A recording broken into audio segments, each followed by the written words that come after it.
Alright, and we should be live. I just finished eating lunch, so expect me to be coughing and hacking and very phlegmy. But it's either this or, wait an hour and then still be that way, because that's just how my body works. I'll start talking and then I'll start choking on my own words. So we're back to building Braids. We ended on Origins, which brings us to everything that starts with Magic the Gathering : So first is Commander, then is Conspiracy. So let's do Commander first. This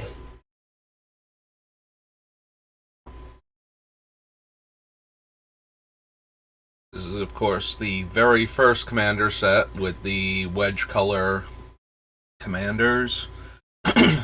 So, not expecting a ton from this set. Make squirrels, but we don't want to give anybody a squirrel to replace the thing that we killed. That way they have something else to sacrifice. So, noted that. And we could, throw a squirrel at ourselves, but at that point, that's right up there with the Throne of Empires, as far as... And the throne would actually be better, because you don't need to damage yourself or one of your other permanents in order to make the token.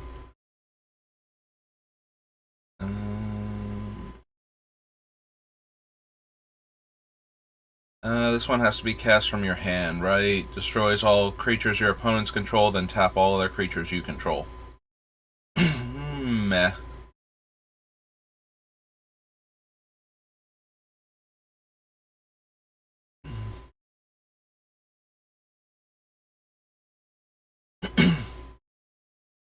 Oh, hello, Vulcan. Probably. Is that a joke about the one where you actually look through the trash for an item? Or is that... Oh, it's just your general hatred of the set? Okay. Aren't you so glad that Hex signed you up then? Alright, I'd like to take a moment to appreciate how the auto mod will stop you if you try to write scumbag, but it just lets you post shit literally in the stream chat without even asking me. It's just like, no, that's fine.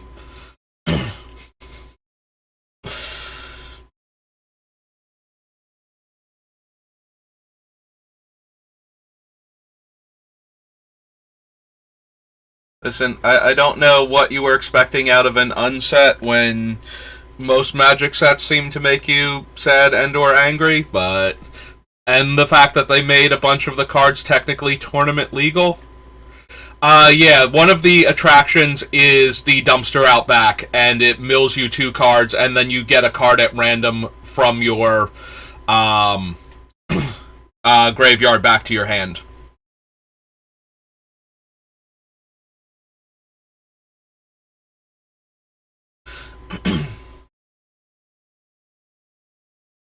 And I gotta be honest, I would rather either have the set not have any of the crazy uncards in it and just be a, weird but technically tournament legal set with all of the cards, or just be a normal unset. Trying to mix and match the two. I know what they're doing. The unsets sell terribly. But the unsets also let them try crazy shit that they might actually... Now you've got me doing it. I usually don't curse during the streams. I'm very vulgar in real life, but I don't normally curse during the stream. But yeah, they get to try out things that they would never be able to do in Black Border at first to see what it would look like, and then try and, figure that out afterwards if they can do it in, regular Magic. But by making a bunch of the cards already tournament legal, it kind of defeats that purpose. But yeah, the sets used to sell so terribly that they didn't get the... it was a money loss for them to test this out. But they did get, things that actually, you try something out, and then, a few months later you see, or, a year later, you will see something in Black Border Magic that took its idea from these things.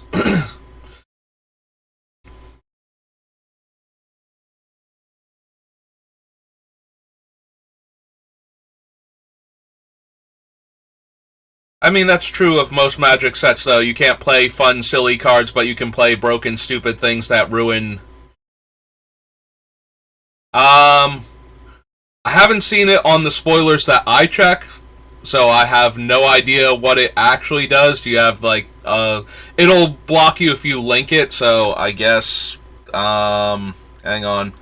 Let me open my Twitch and you can whisper it at me if I can find it.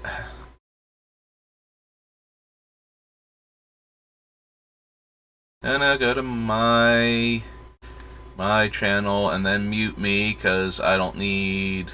Yes, please mute.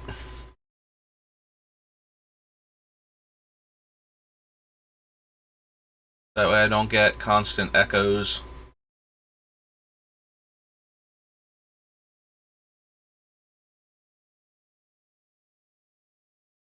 But yeah, I have not seen that one yet. I've seen, like, the ones I've seen today are, like, the open a booster pack and you get, like, all 5 colors of mana and the colorless and you can cast spells from it until end of turn. And the one from the main wizard site where you win a game, you get, like, extra prizes and get to destroy things.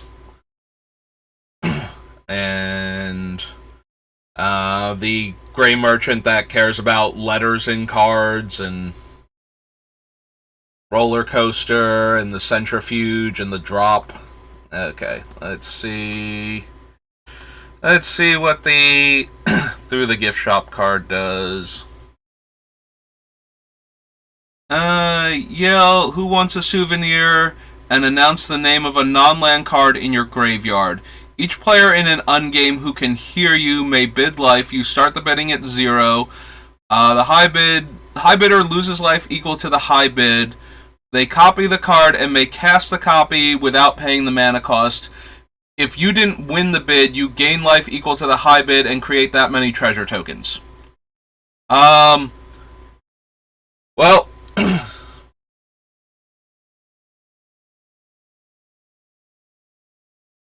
so exit through the gift shop is not tournament legal, by the way.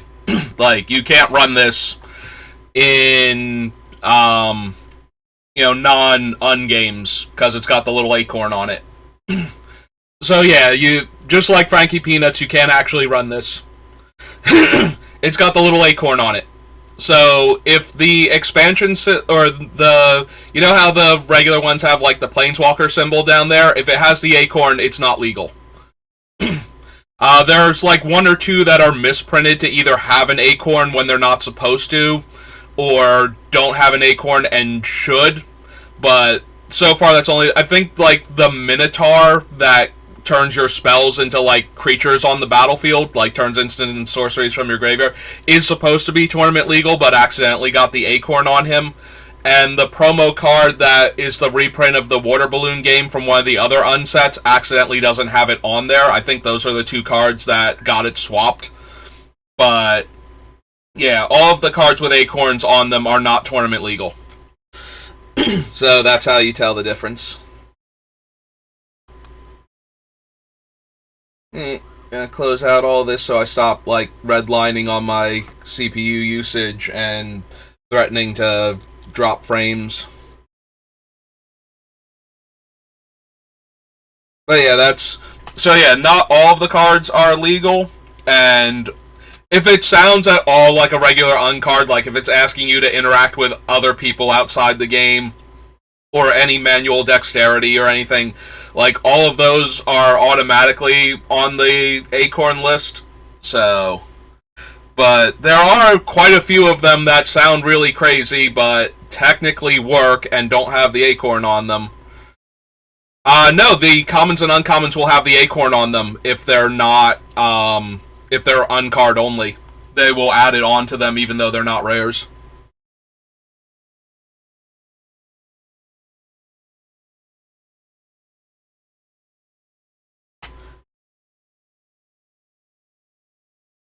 Yeah, like I said, it would be way less confusing if they had just printed a card that was or a set that was full of like crazy things they can technically do in Magic and make them Eternal format legal, or if they had just printed a regular unset like they had before and just count on the fancy space lands to sell the packs.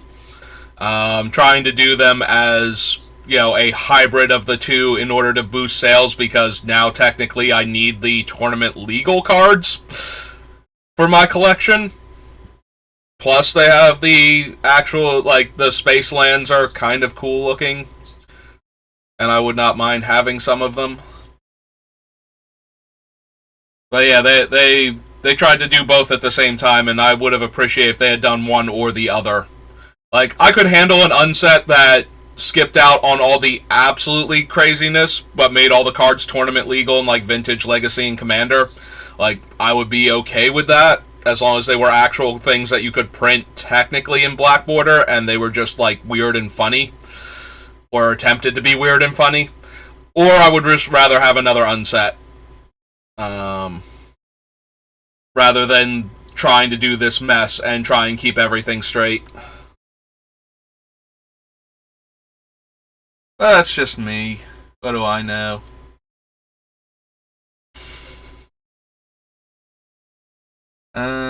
Deals combat damage to a player. Each opponent discards a card. Each player who discards a card with the highest converted mana cost loses life equal to that converted mana cost. Yep, don't need that one.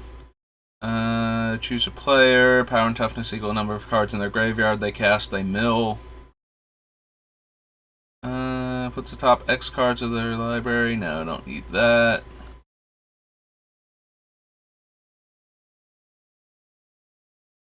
Each other player sacrifices a creature, then I get a 2/2 zombie. Probably not, but maybe. Let's go all the way down to Commander Land.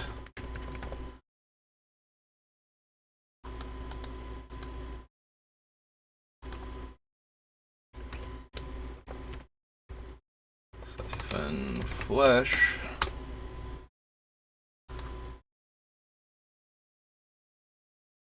Nerve, Nighthawk.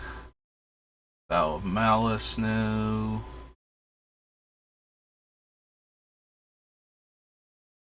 And Zoetic Cavern. Alright.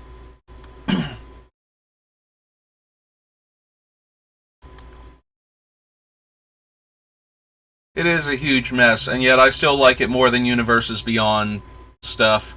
So, there's that. Even though the Warhammer one technically added a bunch of cards that I will probably play in my Commander decks.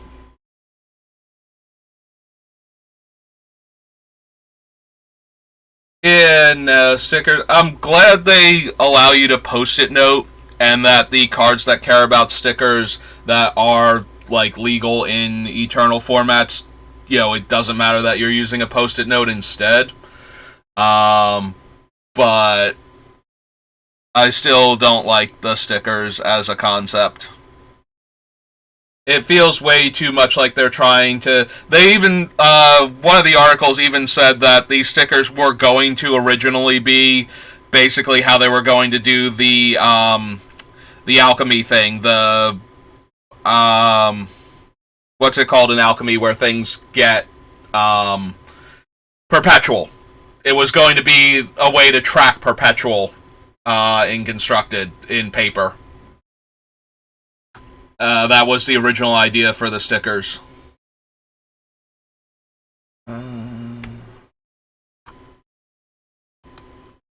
Conspiracy.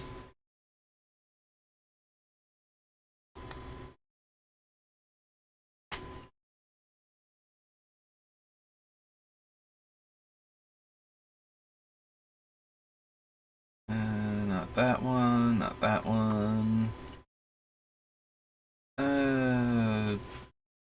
Creatures your opponents control get -2/-2. If they were tied, then each opponent discards 2 cards. Meh. No to Canal Dredger, no to Portal.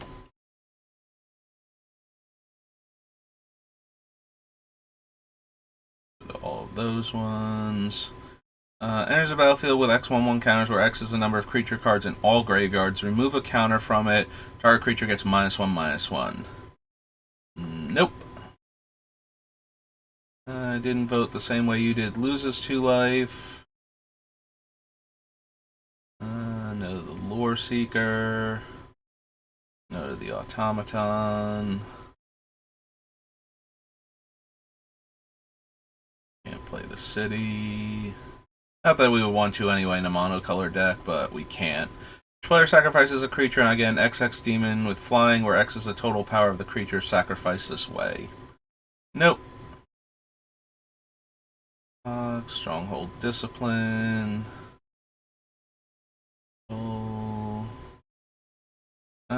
If Death gets more votes, each player sacrifices a creature. Torture gets more votes, they lose 4 life. So again, no. Nope, okay. Didn't think so. Oops, not format. Expansion. That was all of those. Masterpieces from a Monkhead, from Kaladesh. Masters Editions. Mercadian Masks. Surely there will be something fun for Braids in here. Probably Black Market. Black Market seems like it has a high chance of making it into the deck.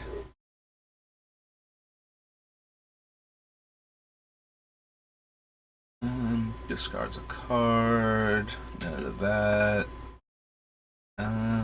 Draw a card. X is the number of cards in an opponent's hand. There's Black Market, so yeah. We're at least going to consider that one.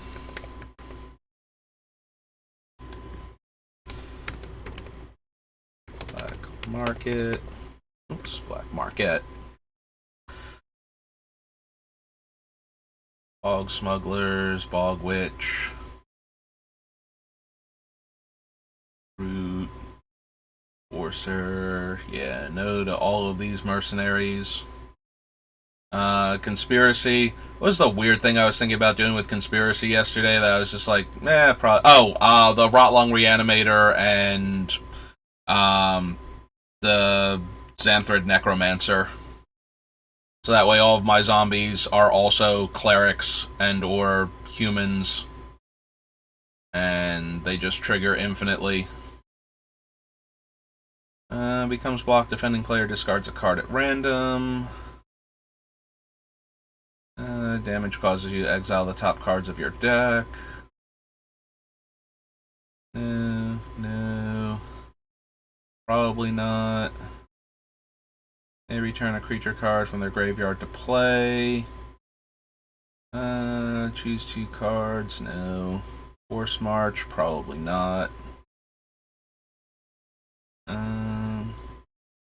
No. On top of our library, no. Need those. I think I want High Market. Entire player controls attacks this turn if able. No.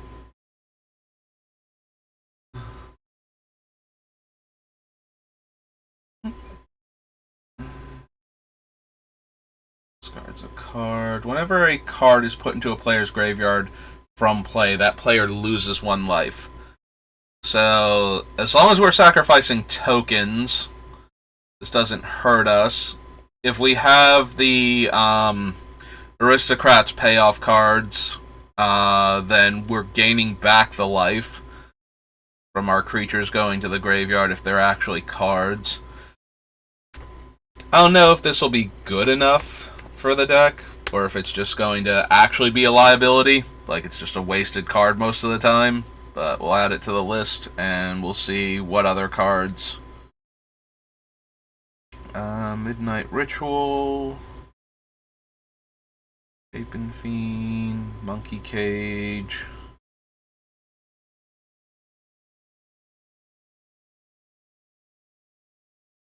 Here's the only card in your graveyard, you may turn it to play. Probably not going to be the only creature in our graveyard with the way we're going, so I don't think I need Peat Bog. Unless I really am going to proliferate. Then maybe Peat Bog would be okay. We do have to. It starts off with 2 though, so we'd have to be proliferating every turn that we want to, you know, like before we have to use it a second time. Green spell discards a card. No. Here's. You control into owner's library.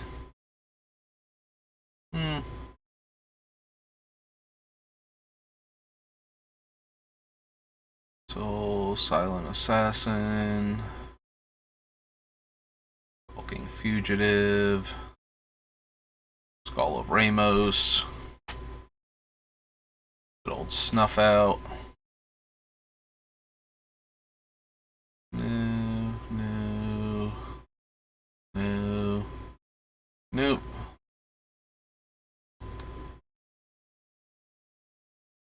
Toymaker, Undertaker, Unmask.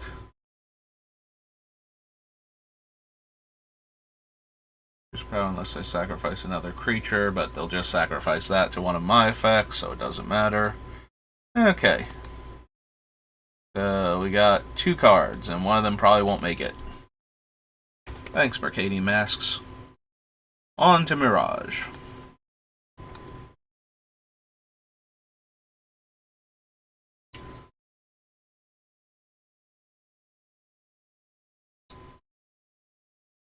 Equal to Abysmal Hunter's power. No.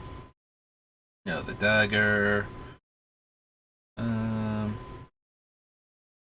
Artifact, creature, or land. As long as Amber Prison remains tapped, that permanent does not untap during its controller's untap phase. Amulet of Unmaking. Graveyard into play under your control.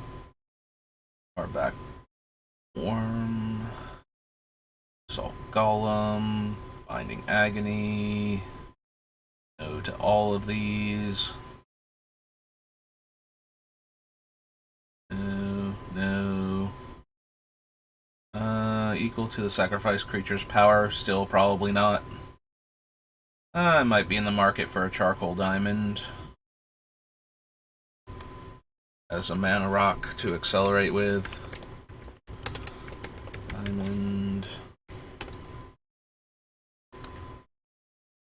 Chariot, Choking Sands.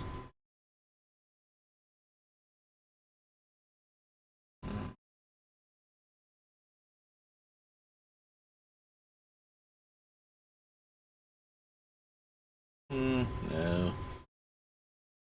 Ritual, Drain Life, Dread Spectre. Any Charm. Loses 1 life and you gain 1 life. Remove from the game up to 3 cards in the graveyard, or target creature cannot be blocked except by black or artifacts. No. No. No. No. Loses 1 life. No. No, no. Go to that one. Go to that one. No. 1 damage to each non-black creature and additional 1 damage to each green creature. Nope. Marble, Mire Shade. Page. Nope. Sorry, Nocturnal Raid. You are not what my mono black deck is all about. Yes. Black's other mono black artifact removal spell. I think I'll stick to Gate to Phyrexia over Tribute. And then just destroy artifacts with other artifacts. Nope. No to Pirage. Ravenous Vampire. Bury all white or all green creatures, lose 2 life. No. No.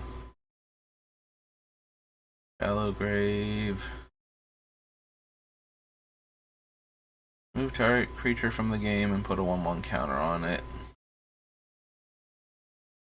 Full Rend. Full Shriek. Spirit of Night.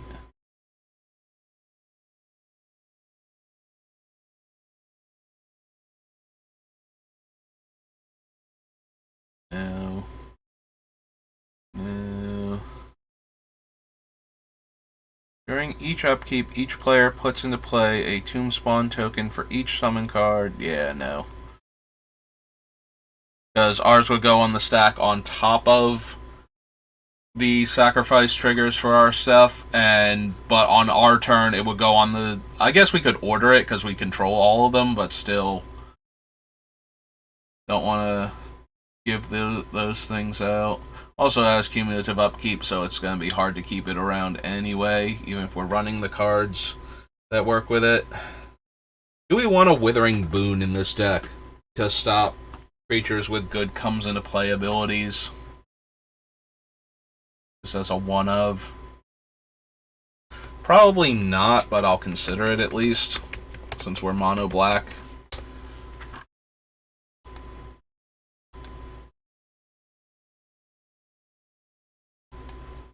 Yeah, we can kill anything, but the problem is a lot of creatures have value to them when they come into play, so even if we're killing it, it's not necessarily stopping the part we needed to stop. So Withering Boon kind of covers that for one spell. I know that doesn't sound great, but yeah, if your opponent's about to play a creature that gives them like 4 creatures just for coming into play, and you have them on the ropes with your various stacks effects, then stopping them from getting 4 extra bodies and the body from the creature itself, probably worth it. Or stopping them from blowing up the smokestack when the creature comes into play, also helpful. Altar of Shadows is probably too slow. And if I'm going to use 7-drop artifacts, I probably want things like the Spine of Ishsa instead. Destroy target creature or return target creature from your graveyard to play, and the Entwine is sack 3 lands. No, thank you. For each artifact they control. Alright, if we're running Winter Orb, I might actually want the Blink Moth Well. So this is Mirrodin. It's an easy way to tap it without spending a deck slot on something like Relic Barrier or whatnot. Sorry, not Blink Moth Well. It does run into the problem of it's not a swamp, and therefore interfering with our what's its name? Cabal Coffers type things, but that is what Urborg is for. Still would be nice to not have to dedicate a slot to that, but I do think that the Winter Orb will probably make it in, especially if we can find enough ways to tap it. Adds 3 colorless. Hang on. Yeah, okay, there's the well. Gosh, we can't run. Gains 3 life. I don't think we need Chalice. I don't think. I could be wrong about that. I don't think I would play Chalice right in Commander, like trying to figure out the correct casting cost to name with it.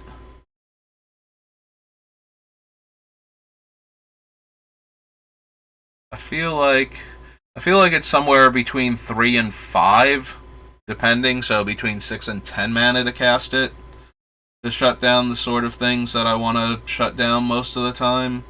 And then I have to figure out, like, what in my deck it wrecks at those casting costs. I don't know, maybe it's still 2 or 1 for, like, cheap interaction with my stuff. Force them to have something else instead. Don't want any of the Clockworks. Don't need Cloud Post. Consume Spirit. Contaminated Bond. Can't run Crystal Shard.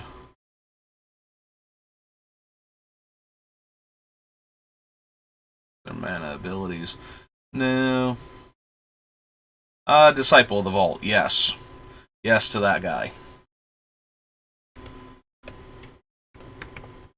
Because we have a lot of treasures to sacrifice. Oh, oops. Yeah, I don't need a period there. Thank you.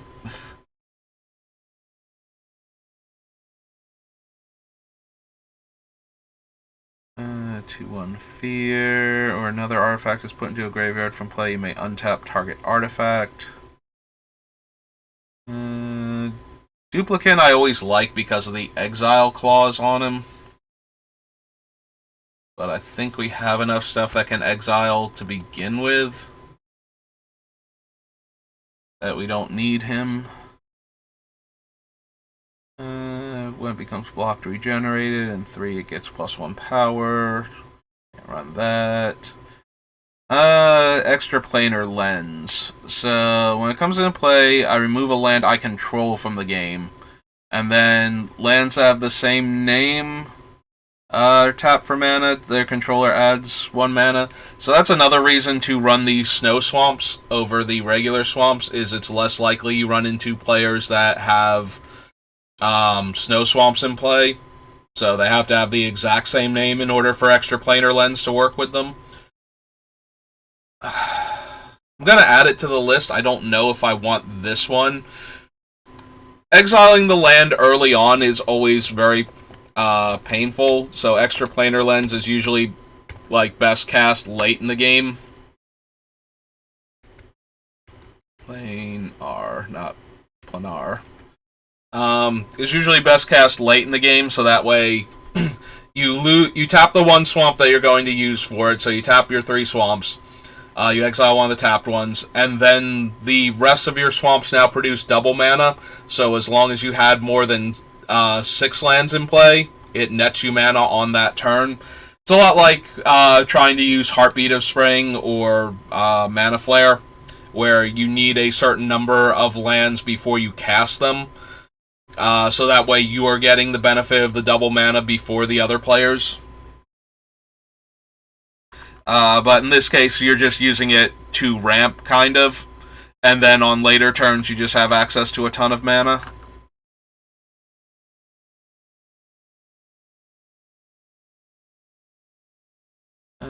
Controls deals damage to you. Farsight Mask is untapped. You may draw a card. Don't think we need that one. A creature, that creature's controller loses that much life.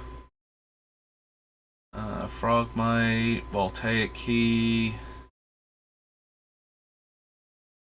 8 to the Aether. At the beginning of each player's upkeep, that player reveals the top card of their library. If it's an artifact, creature, enchantment, or land card, that player may put it into play. No. No to you, sir. We will keep on going. Do I actually want Gilded Lotus in this deck as an artifact mana source? I might still. It's such a large burst of mana to go from 5 to 8. But I can see this one getting cut just because we don't actually need it in this deck. Like, it's not fixing anymore, so it's kind of like a Basalt Monolith. It's a slightly more expensive Thran Dynamo that's tapping for colored mana instead of colorless. At that point, like, we're not fixing anything with it. So, search your library for a non-land card and reveal it. Each opponent who play. Oh, right, that thing. There's Icy Manipulator again. Artifact I control. Isochron Scepter. Yeah, it's another thing we give away, but we don't want to give stuff away. Because we don't want to give negative stuff away in this deck, because that just gives players things that they want to sacrifice. So,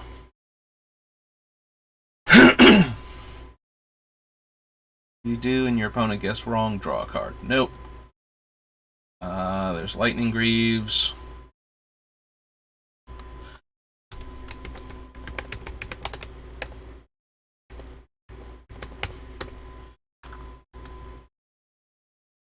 Lodestone Mirror, Loxodon Warhammer, okay, Mask of Memory, Mesmeric Orb, Mind's Eye. Mindslaver's a little funny with the sax effects, since we would get to choose what to sacrifice when we control them on their next turn. So that's kind of neat, but don't think we want to bother with that just for that effect.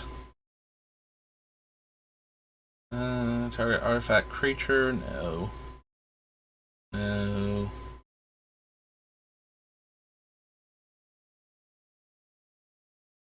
Alright, so there's Mirror Retriever, which also works with the, as a way to get back our artifacts. So that way if we need to sacrifice the smokestack, or we wind up getting it killed, we have more ways to get it back.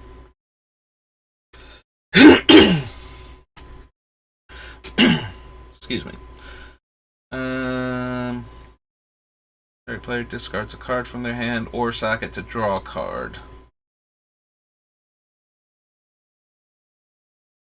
What did I have that cared about one-drop artifacts? I feel like I had something that did. In which case I might be in for the Necrogen Spellbomb. I have to see what it was, and then see if we have room for it. I remember there was something where it cared about bringing one-drop artifacts back that we could use for basically to keep sacrificing the same artifact over and over again. It might have been like one of the weird cards that combos together from Fifth Dawn. Was that it? Was it like the... Yeah, I think it's the salvage station. So I don't know if Necrogen Spellbomb's going to make it. The other one's way more likely the one that exiles the graveyard, and you can pay the black when it goes to the graveyard to draw a card. So that way it doesn't matter what we're sacrificing it for.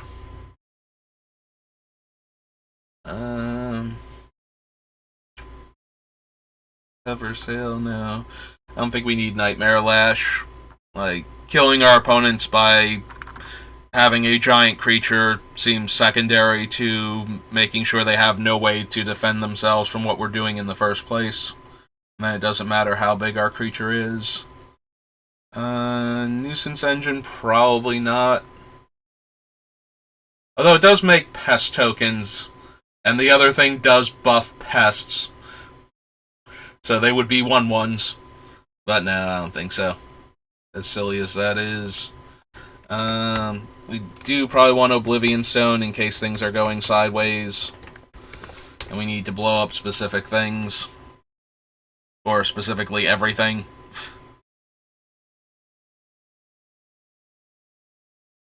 I don't think we care about any of these, right? Yeah, we can't run that thing. Pentavis. Don't want a 4/2 regenerator.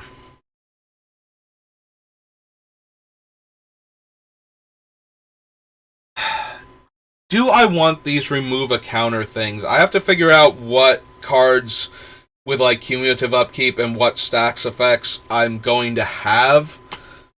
So that way I can manipulate the number of counters on them when it affects other players. You know, before, like, leave the counters on and then remove them before I have to do the thing. So that way I lose less stuff overall. Alright. First I gotta figure out, like, which ones of those I'm gonna run, then I'm gonna go back and look for all the cards with remove a counter. From their text and find all those cards. And then figure out which ones I want to run, if any.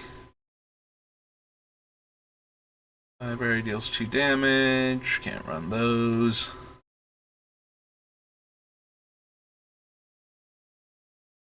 Alright, so that would affect us too, and eventually we would have nothing but blue lands. And there are other cards that make everything functionally swamps instead of their colors that I would rather run. Like that one card from Ice Age, and I think there's one in Urza's Saga, it's like Contamination or something.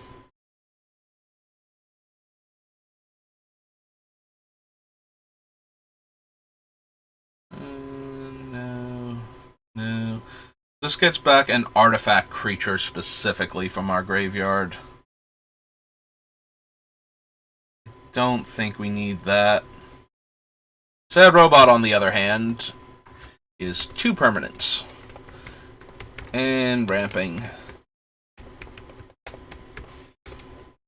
Welcome to the team, Sad Robot. Unsurprisingly, you have once again made one of my lists.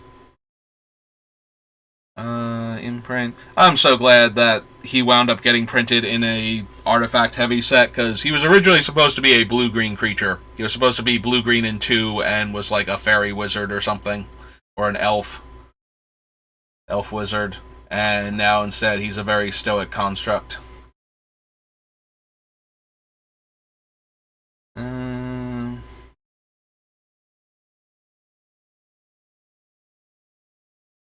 No. No.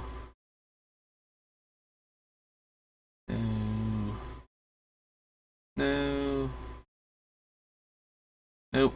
Can't run any of the talismans because they're 2-colored. No. No.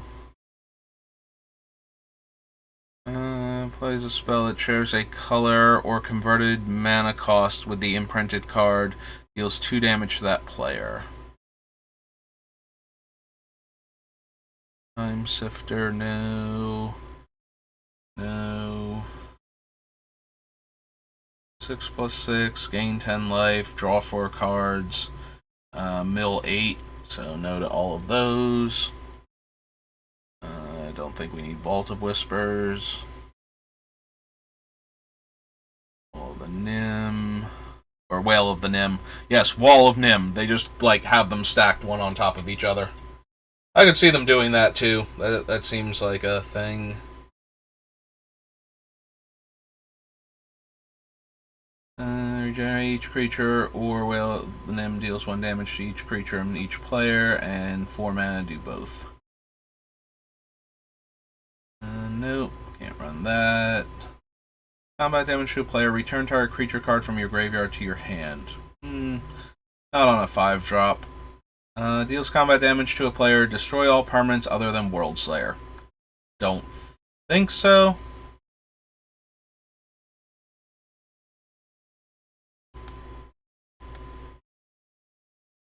Was Mirrodin.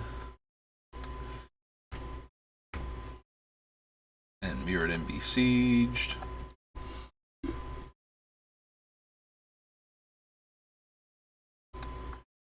Oh, it's okay, go ahead. Search for Mirrodin Besieged. See what we got. Good old Black Sun Zenith. Bladed Sentinel. Blightsteel Colossus. Lone Horde. No. Player loses 4 life. Warzone. I think I need anything with Infect. Poison counter, then puts the top 6 cards. Nope. No to those. No. Probably don't need Go for the Throat. Also, maybe though.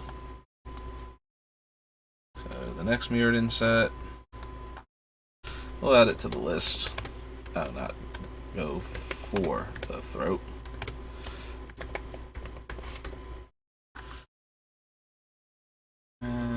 Target creature card from opponent's graveyard. No. No. Ichor Wellspring. Draws us a card, and then when it dies, we draw another card. Probably won't make it into the final thing, but it and the other Wellspring are pretty easy to cast and then get in the graveyard relatively soon, so we get the other card or the other land, depending on which one it is. Inkmoth Nexus, no. Knowledge Pool, no. Artifact is put into a graveyard from the battlefield, deals 2 damage to that artifact's controller. No thank you. There's Massacre Worm, which I'm definitely interested in.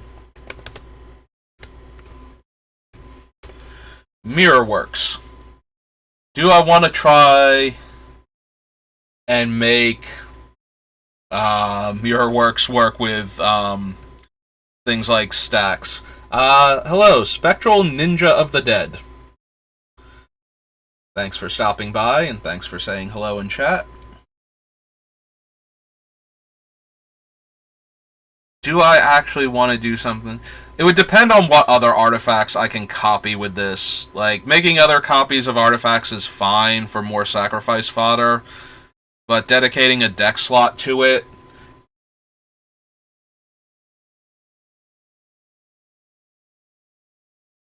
seems a bit much. Oh, then, you have come to the right stream, because that is 50% of what I do. The other 50% being drafting on Arena.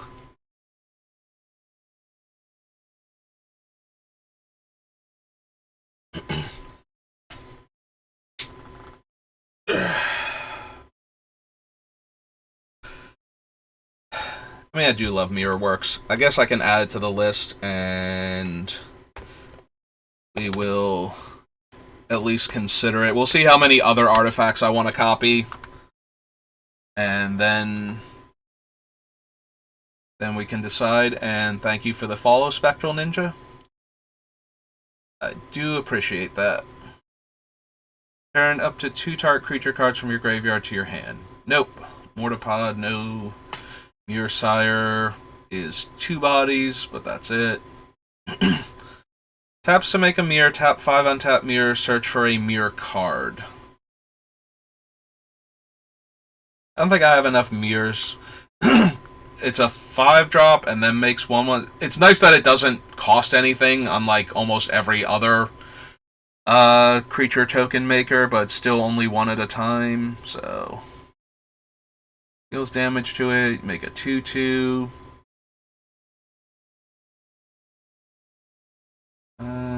Don't think we need Revoker. No do that thing. No. Whenever an creature opponent controls is put into a graveyard from the battlefield, gain 3 life, and opponent discards a card, gain 3 life. Probably not. That would help with, like, the Witch and everything, but I don't even know if we're going to run the Witch at this point.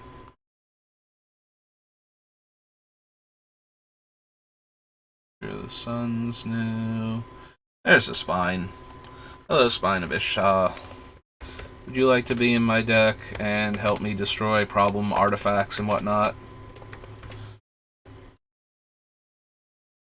Because I would appreciate if you did that and then got sacrificed to my other things and went back to my hand. Opters, other than the assembly, it makes 5/1/1s. I literally go through every single set looking for the cards and the color for my commander, since I have a full collection, so I can put in whatever I want to. And then I usually wind up with somewhere around 300-ish cards, and then I proceed to cut it down. First eliminating, like, all of the things that wound up not working. You know, I saw this card, I'm like, oh, that sounds like it might be fun in the deck, or like it's kind of on theme, and then I take them out because they're not actually going to work. Like, I put in Mirror Works because I like the card, and it makes token copies of artifacts when you cast them, which gives you more permanents to sacrifice, and it could copy Smokestacks itself. But if I wind up without enough artifacts that I want to copy, or it just seems like it's taking up deck space that could be used by something else, it'll wind up getting cut. If I have, like, way too many good artifacts to copy, though, and it's actually doing a lot of work, then it gets to stay in. And I'll just go through eliminating cards until I'm down to about 60 spells, counting the commander, and 40 lands, and that's usually the deck at that point.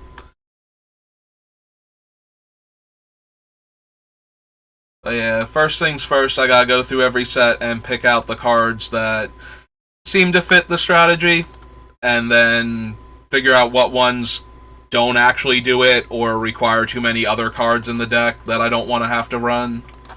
It's taking up too much deck space to dedicate to them. No. Modern Horizons. Yeah, we skip over all the sets that are only reprints.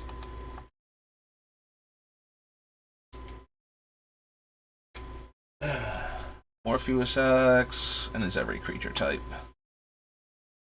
I don't need that one. Ninjutsu. Our creature you control gains indestructible. Nope. Shapeshifters. Don't need Therapist. Dead of Winter. All non-snow creatures get -X/-X, where X is the number of snow permanents you control.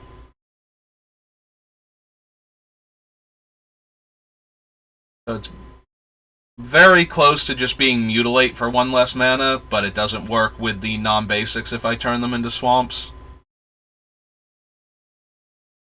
Maybe still, as a Wrath effect. Alright, so this is Modern Horizons. So Dead of Winter. File, Edict, Dregscape. Endling has Undying as its way to not go to the graveyard right away. Yeah. Convoke, Delve, or Convoke and Devour, rather, not Delve. Gargantua. Draw 1 card, lose 1 life. You turn, exile black card from your hand. Destroy all creatures that entered the battlefield this turn.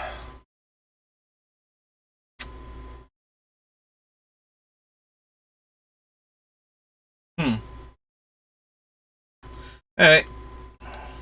I'm down. Come get my deck, Force of Despair. We'll consider you Force of Despair. So that way if somebody tries to make a large number of tokens to feed the stacks effects, we might be able to kill them all in 1 turn.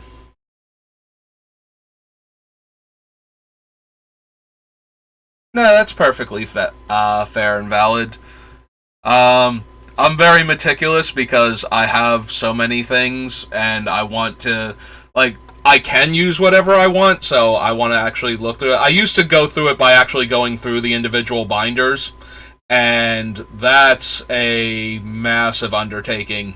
So I started trying to figure out, like, what the deck would look like before I put it together. Because if I pull out all of these cards and then I have to put them all back afterwards, like if I have 300 cards and I cut it down to 60 spells, then the other 240 cards have to go back after that, and that was just way too much. So yeah, now I just do it this way instead, and that way when I'm done, I know if I actually want to put the deck together at some point in time after that, like, because there are some decks where I'm like, this sounds like a fun idea, what would the deck look like? And then when I'm done, I'm like, I don't feel like I would actually run this, though. And that just saves me a ton of time if I figure it out that way, rather than having to put the deck together. Because I wanted to build a Grixis Artifact deck, and I wound up building around Marcel the Pretender, and it's probably my least favorite commander deck that I have put together. I don't even bring it with me a lot of the time anymore, because I just did not have a ton of fun, and it felt like it was only really winning when I got out Urza, or exiled Urza with Marcel, so it's kind of like, yeah, this deck is not good, and I wish I had not built it now. I'm pretty sure there's a really good Grixis Artifact deck somewhere, but I did not build that deck. I built the one that I did instead, and that one was disappointing. So rather not spend all that time building the deck to come to that conclusion after playing with it like 5 games.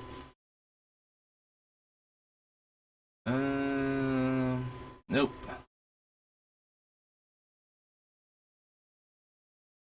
Plague Engineer. Okay against token decks, especially when they're not making the same tokens as me, but it has to be something like soldiers or elves or humans that I'm killing in order to get them off of the board. So probably wouldn't wind up running Plague Engineer. Can probably make room for a Prismatic Vista, though.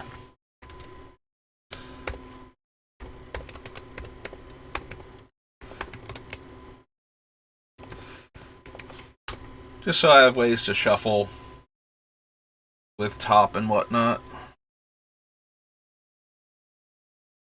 Discard a card, create a 2/2 black zombie token, exile a card from your graveyard, your opponent loses 2 life.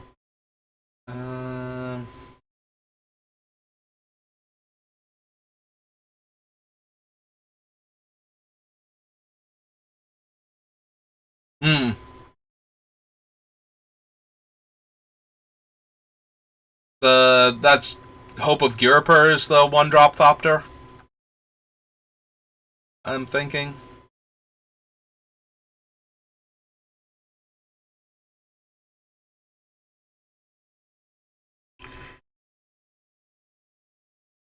Return from extinction. Return target creature card from your graveyard to your hand. Return 2 cards if they share a creature type.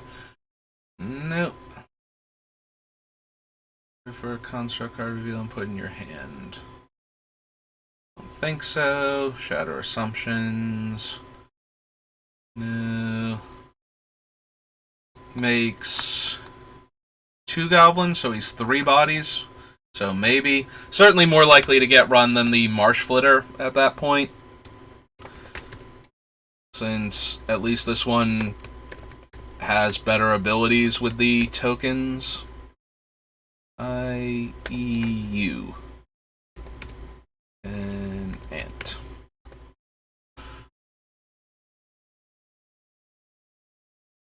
Fighting Helix. Old Snowlands.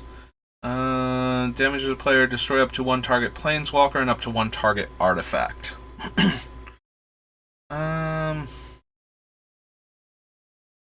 Planeswalker is usually not super relevant.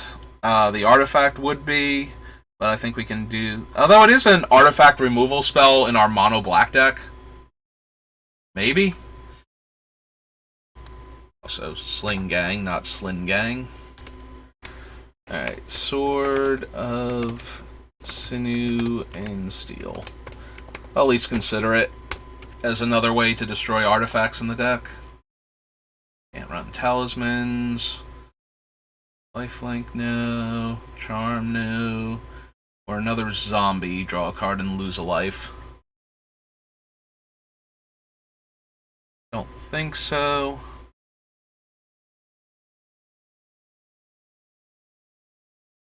It's going to be a smokestacks deck type of effect. So we're going to generate large numbers of tokens to keep feeding it, recursive threats and that sort of thing, and just try to basically keep the opponent off of doing their thing for long enough for the smokestacks effects and the aristocrats effects to kill them. So we'll be running like Zulaport Cutthroat and Blood Artist and Disciple of the Vault. And then we'll use smokestacks. I have to go back now that I've decided to make it a stacks deck specifically instead of... So I started with Braids' ability and I started picking out cards that go well with her. And the more I thought about it, the more I thought this feels like a stacks type of deck. So I started moving into that, but I did that before. Like, I'd gone through a bunch of sets before then, so I have to go back. I have to check, like, if I can actually find a deck that wants Descent into Madness from Avacyn Restored, I would consider that a fun and interesting thing, because I love when my commander decks have a card that nobody remembers it or cares about it, and the deck just works perfectly with it.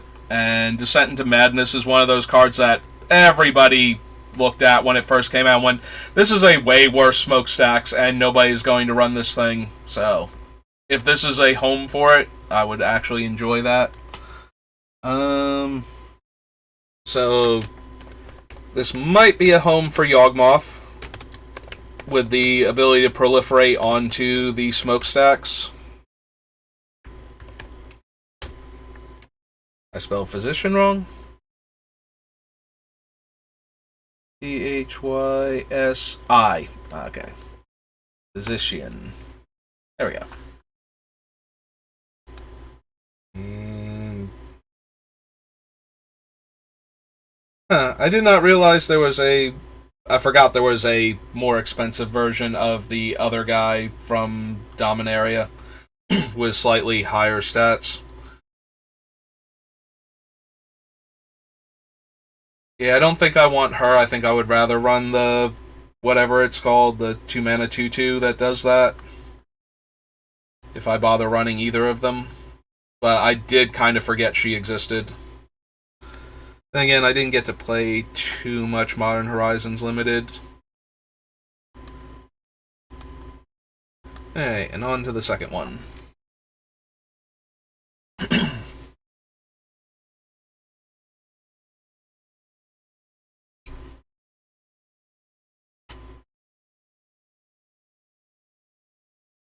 If you would create a clue, food, or treasure, instead create one of each. Well, I do want lots of permanents to sacrifice, so yes, Academy Manufacturer. I would not mind if you help me manufacture clues and food to go along with all the treasures that I'm making. Creature you control attacks alone. No. -2/-2. Enters the battlefield or attacks. Target opponent sacks a creature, planeswalker, discards a card, loses 3 life, draw a card, gain 3. Probably not. That thing. Bone shards. Bone shredder. Sorry, Braids. You're not allowed to play in your own deck. You have to settle for your other version. Yeah, no, I don't think I want to run Break the Ice. I think that would be bad if I'm going to run Snowlands. Just a tiny bit. Just a little teeny tiny bit. There's a battlefield, draw a card, and lose a life, and 4 mana to bring it back. So no. Can't run Dam. There's the Void Walker. We'll add him to the list too. I'm only going to be running like 1 or 2 of these effects, but I just don't know which one out of him, the Draugr, Leyline, and Gisa. We'll figure out which 2 probably at most we're going to be running to exile graveyards. Or stop things from going to the graveyard in the first place, rather. Echoing Ruin. No, that's Echoing Return. I'm not discarding enough cards for that. Don't care about that. No. No. No to Grief. No. First strike, trample, indestructible, and haste. Deals combat damage to a creature, exile that creature. Flying in haste. Press another creature, explores. Nope. Artifact. No to that. No to him. Monoskellion, no. No. Powers equal number of creature cards in all graveyards. Makes players discard cards each turn. Dies into 1 squirrel. We probably won't be able to pump him. Or we'll be only able to be pumped like 1 or 2 power, most likely, in our deck, so that's not going to help anything. Bidding, persist.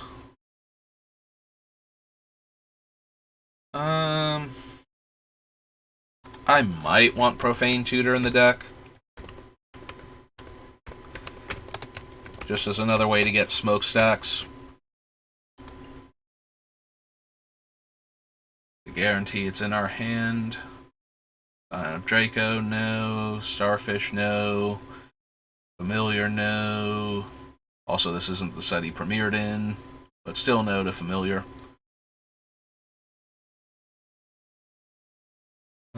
Sudden Edict. Sword of Hearth and Home. Deals combat damage. Exile up to 1 target creature you own. Search your library for a basic land. Put both cards onto the battlefield under your control, then shuffle. We get to blink a creature and get a land. I'm already considering Sword of the Animist, so we might run Sword of Hearth and Home then.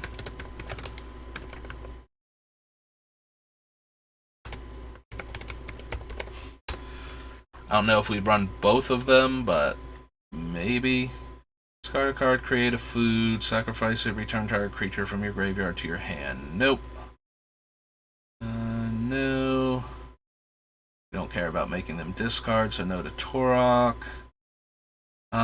Makes a bunch of squirrels based on our devotion to black, so plenty of sacrifice fodder for that. Or from that, rather, so at least worth considering. Saga has to be a 0 or 1 drop.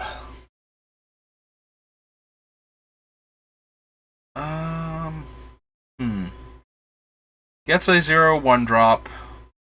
Can make 2/2/2s. Well, 2/2/2s. Possibly bigger. Probably bigger. Like, that's kind of the whole point of the sagas. That they're not 2/2s. They're going to be... So if I have enough treasure, they'd be huge without trample. I suppose I can add it to the list in the land slot and consider it. There's a saga. Ermine Gorger, no. Island Tumor, Void Mirror.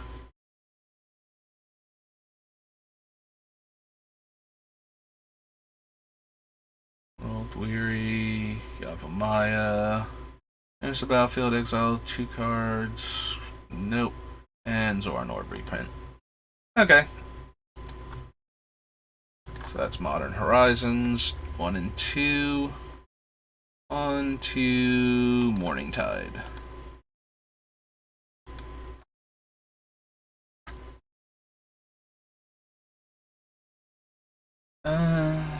Whenever a goblin or rogue deals combat damage to a player, if it's in your graveyard, you return it to your hand. Bitter Blossom. Probably don't need Bitter Blossom. Although we can also sacrifice it pretty easily. If it's actually getting out of hand, and it'll take a while for that to happen.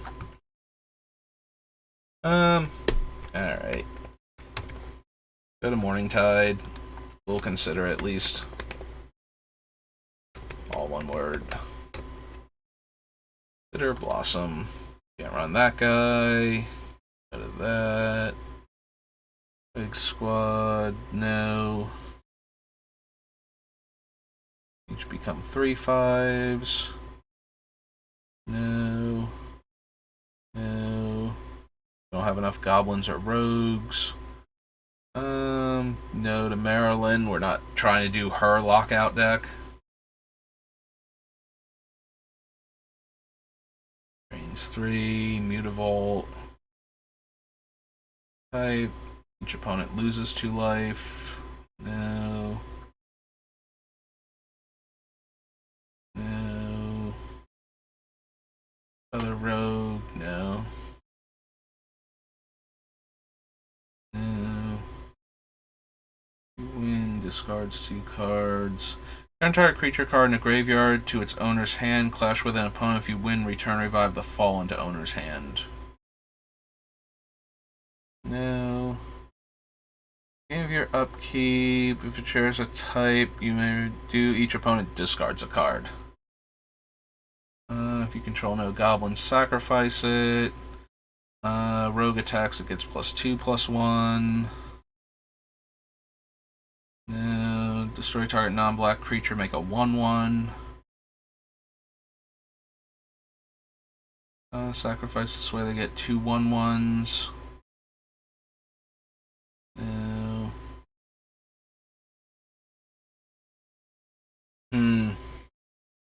I don't think we have enough goblins for Weirding Shaman to keep making, like, turn 1 goblin into 2 goblins. Also, that's a lot of mana to invest to essentially gain a goblin each time.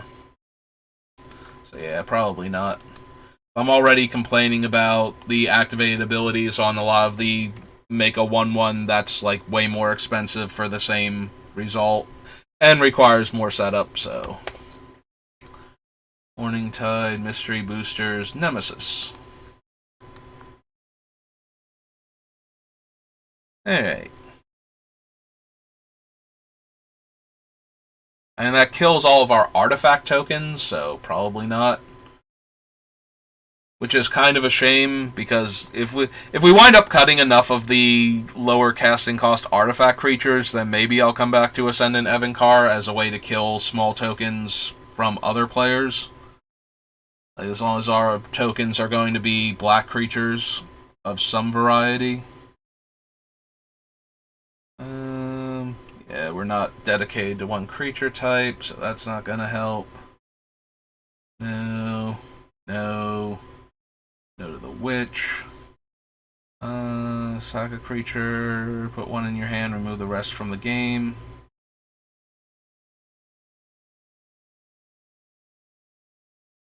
No. No. Nope. One's hand, choose a card, discards that card. Only any time you could play a sorcery. Don't think so. Game. Target non-black creature. Nope.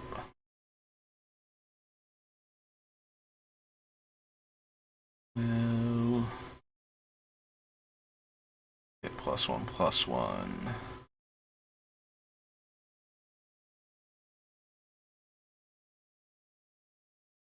No. Nope. Alright, loses 3 life. No. Can't be blocked. No.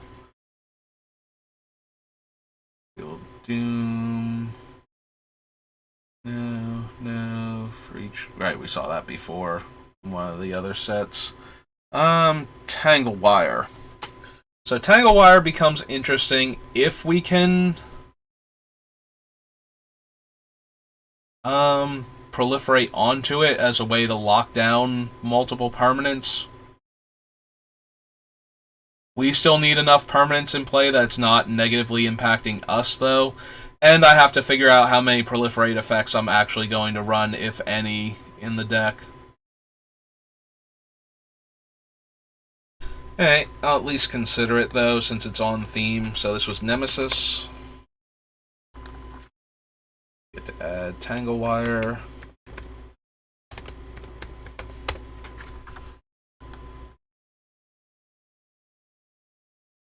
I don't think I need Terrain Generator. Not that would be terrible. But I would need ways to get more lands into my hand with this deck in order for that to be an actual thing. That was Nemesis. On to... not NE. Come on now. New Phyrexia. There we go. All better. Alright. What have you got for me, New Phyrexia? Do you have any cool things, proliferate effects, whatnot, that I might want in this deck? Batterskull? Probably not. Deals combat damage to a player, sacrifice it to destroy target creature. Cage Sun. So, whenever a land ability adds one or more mana that color to my mana pool. Okay, so Cage Sun is one of the one-sided ones. So, new Phyrexia. We'll at least consider Cage Sun for us being a monochromatic deck. Target player draws 3 cards, loses 3 life, gets 3 poison.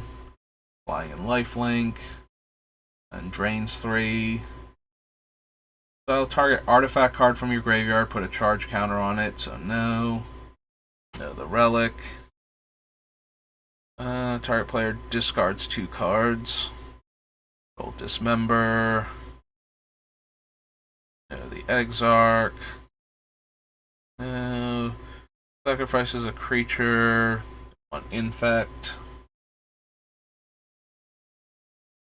Counters, no. Yeah, no to Grim Affliction.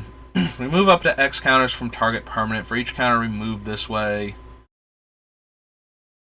Alright, so I think Hex Parasite might be harder to search later on when I'm looking for the things that remove counters. And the more I'm thinking about it, the more I might want this effect. Because it's remove up to X counters instead of remove a counter, it's not going to show up if I type that in the search. So we're just going to add the Hex Parasite here.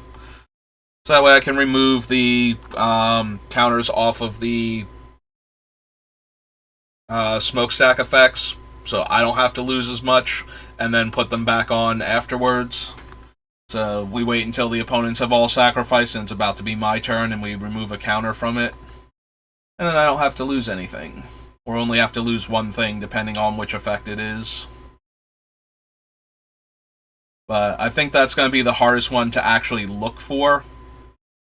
So...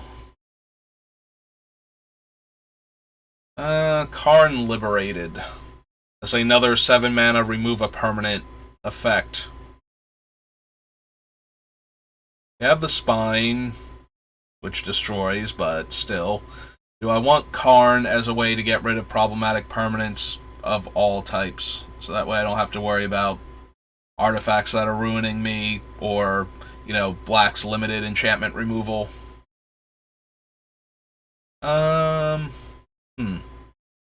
Maybe? Maybe we want Karn. Maybe Karn will be the Planeswalker in this deck. Because I think I only have him and Lily of the Veil so far for Planeswalkers. I'm not even sure Lily's going to make it either, so... Target opponents for 3 creatures and put them into the graveyard. Don't think I need a Lash Writhe. For the same reason I didn't need Nightmare Lash. Don't care about Bone Crank. There's the Wellspring. So, search my library. Where is it? For a basic land reveal and put it into my hand. I mean, it's still okay. And it's still a permanent that I get value from coming in and sacrificing it. So, maybe. Lycosynth Wellspring, not Lattice.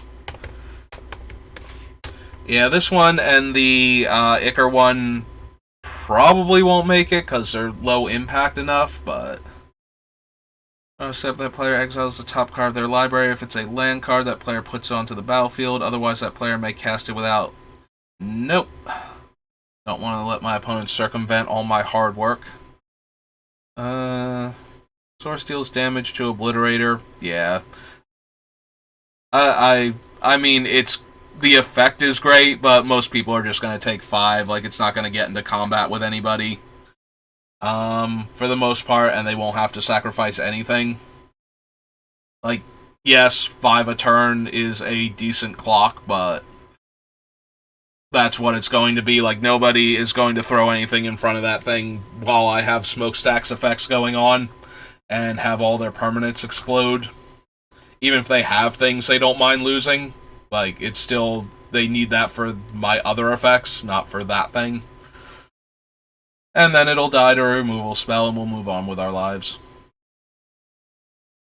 Sheoldred the Whispering One. Adds to the number of things I have to sacrifice. Gives us a thing back every turn. She should probably be in consideration. Sheoldred, Whispering One.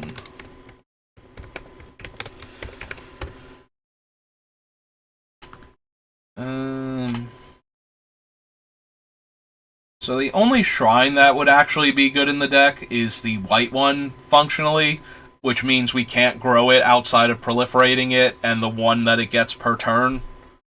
And then, yeah, that just takes forever, unfortunately.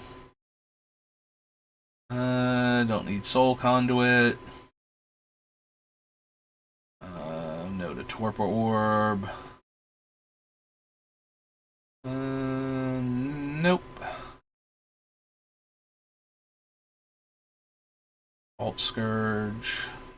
And Whispering Spectre. Nope, didn't think so. So we'll knock New Phyrexia off. And we will head to Oath of the Gatewatch. Is this where... This will have the one, what's its name, the skull guy that gives us the 1/1 Eldrazi tokens for our stuff dying, so that's almost definitely going to make it into the deck. If you paid it, target opponent sacks a creature. No. Equipped creature attacks, get a 1/1 core ally that's tapped and attacking. No. I don't think we need Deceiver. Graveyard, target opponent loses life equal to its power. No. Endbringer, probably not. No. +2/+1, no. Nope. Can't run those. No to Inverter. Non-token creature an opponent controls would die, exiled instead, and I make a 2/2 zombie. You know, I wasn't even thinking Kalidas when we were going over the other ones, but he also does the thing, and then he makes tokens and their zombies for the Gravecrawler. Yeah, okay, so now he's also in contention for getting that 1 to 2 slots. So this was Oath.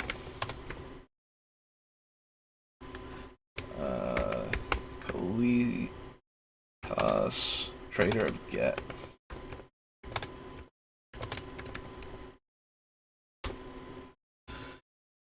Alright, he will also get his name thrown into that particular race to see what card gets to exile all of my opponent's stuff instead of letting it go to the graveyard.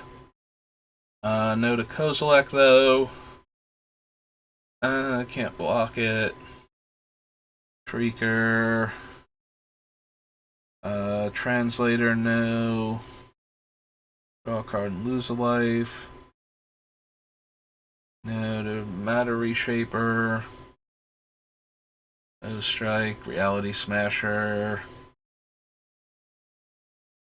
Oh, yeah. Target opponent loses 5 life unless that player discards 2 cards or sacrifices a creature or planeswalker. Again, if we're taxing their resources that hard, they'll just lose the 5 life. They're not gonna... And that's not quite good enough. I mean, they'll lose the 10 life, but that's still not quite good enough. There he is, Sifter of Skulls, that was his name. I knew it had something to do with skulls.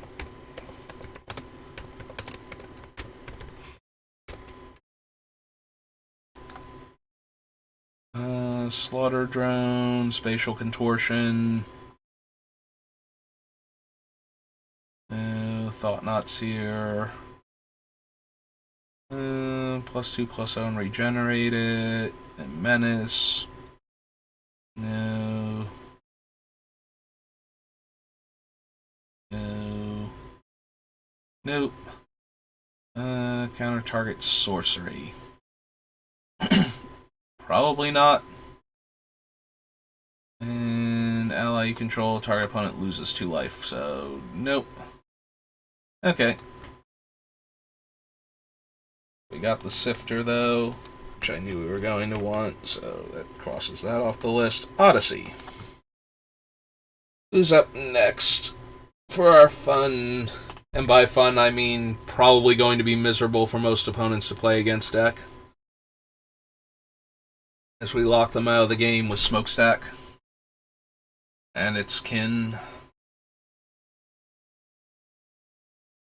Nope. No. Hi, Braids. Yeah, I really wish you could run her in the 99 still. That's one of the few rules that I do disagree with. I understand why they don't want you to be able to run... Like, they banned the card entirely, so that way there's not 2 ban lists, and you have to keep track of both of them, but I do feel that she's perfectly fine in the 99 and would work, like, very well in her own deck, obviously, with the Arisen Nightmare version as the commander, and any other Stacks Prison decks, but they don't want to have confusion. Well, you can run Braids, you just can't build around Braids, and... Because, yeah, she is actually miserable as the commander. You get Braids down too early, and then nobody can do anything for the rest of the game. No. Curse Monstrosity. Can't run the eggs. Card in your graveyard from the game. Whenever a non-token creature is put into your graveyard from play, you may pay one. If you do, return it to your hand. No. No. No, no. No to Entomb. All of these cards. Yeah, that one doesn't do much in Commander. Unless we are actively removing their graveyards from the game, then it's a draw one extra every turn. It's a Phyrexian Arena without the life loss. I would need more of the exiling effects, though, in order to guarantee that it's a card draw every turn. Or almost every turn. So I don't think so.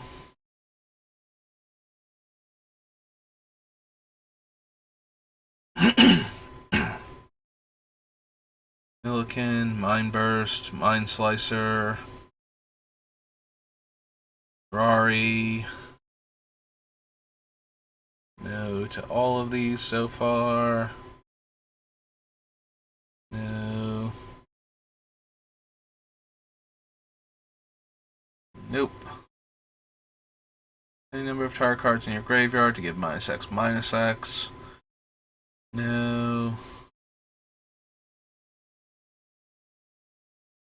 Can tap to destroy a black creature once you have Threshold. Target player discards 2 cards from their hand. No. No? Sacrifice a creature, target player discards 2 cards from their hand. I mean, probably still not. Also, it's a 5-drop. Remove a card in your graveyard from the game. Deals 1 damage to each creature and each player.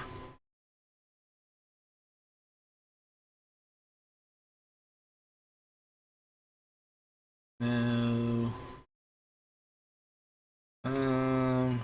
No. Tombfire. No. I keep forgetting what Tombfire does until I'm actually reading it. Then it's like, alright, it exiles the flashback cards in graveyards. And I just start to read it. It's like, target player removes, and I was like, oh wait, no, I do remember what Tombfire does. Beginning of your upkeep, put a plague counter on Traveling Plague, enchanted creature gets -1/-1. When it leaves play, that creature's controller returns Traveling Plague from its owner's graveyard to play. So, yeah. Again, similar to all those other effects that we're not running, does not actually do what I want it to do. No, no, and no. Okay. So, actual nothing from Odyssey. On to Onslaught. And it's fun. Morph creatures. Didn't find much in Legions, and we haven't gotten to Scourge yet, but... how about instead of erasing all of my search criteria, we actually search for cards from Onslaught now. You know, just to be the exact same as all the other searched attempts. Sack a creature, Swamp Walk. 3 creature cards of the creature type of your choice. No. Put a zombie card from your graveyard on top of your library. Don't think we're running Baron more. Blackmail. We will probably run all of the fetches still that match our thing, so Odyssey. There we go. So Bloodstainmire.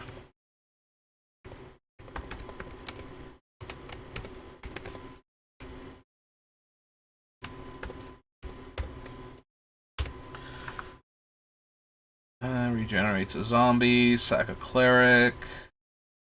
Cabal Executioner deals combat damage to a player, they sack a creature. Goblin deals combat damage to a player, they discard a card.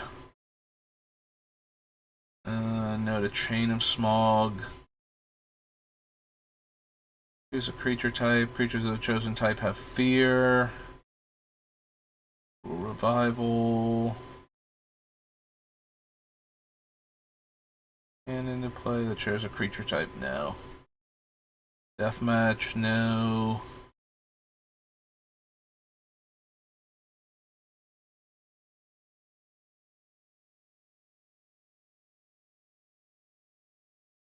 Paul's Dirge, Disciple.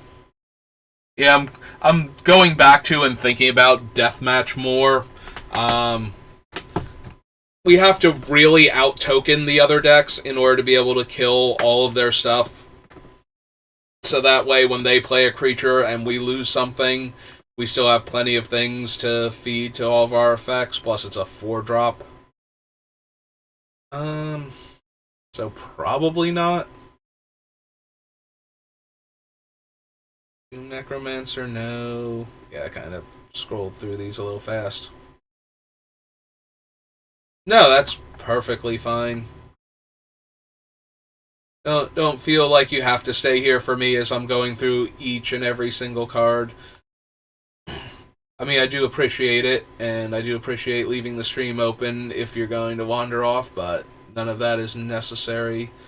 It's just nice to have had somebody stop by and talk with me a bit, so that way it's not just an endless stream of me going no, no, no, until I finally find the card. Destroy all creatures that share a creature type with the sacrifice creature. Nope. No to Entrails Feaster. Fade from Memory. Fallen Cleric. Care about that. Or that. Nope. Nope. Or nopes. Probably don't want to get... If we have enough zombies... Then we just get to bring things back. Would be way more interesting if we can do the infinite zombies trick with Rotlung and the other one, but I don't think we're going to have enough room in the deck for the cards required for that. So... Probably not. If we do put those in, I will come back for Gravespawn Sovereign. And his ability to resurrect things. I don't want Headhunter, Misery Charm, Husk. You have 4 more creature cards in your graveyard. May return target creature card from your graveyard to your hand. I mean, we should be able to at least trigger that often enough, so then it becomes a matter of, do we have enough things? Did I spell Cemetery right? Did I not put an A in there? Finally, I only had to type Cemetery like 7 times for this particular deck before I finally got to the point where I remember that it's just lots of E's.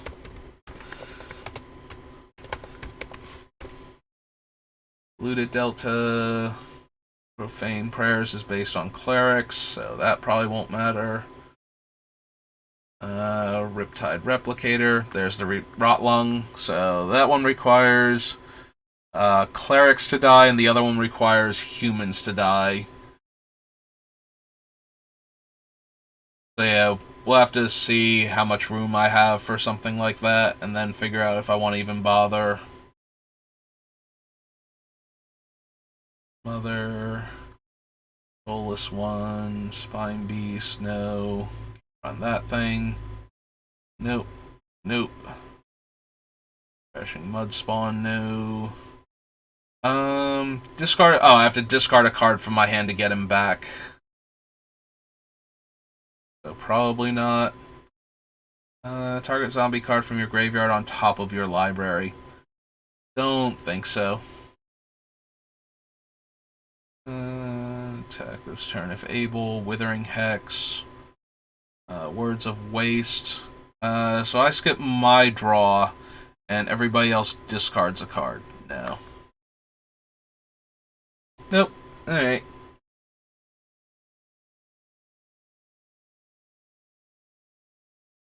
Wait, where did Bloodstain Mire go? Bloodstain Mire, how did you get erased from my list? Oh, I wandered down to... Wait, I was in Onslaught. How did he get under Odyssey, then? Come here, Bloodstain Mire. Let's get you... down here. And... paste. Clear all, and close that back up.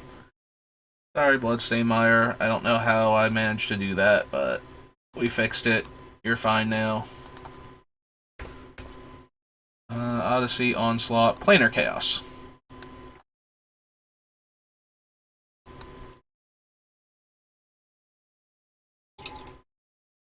Alright, kills a 4-power creature.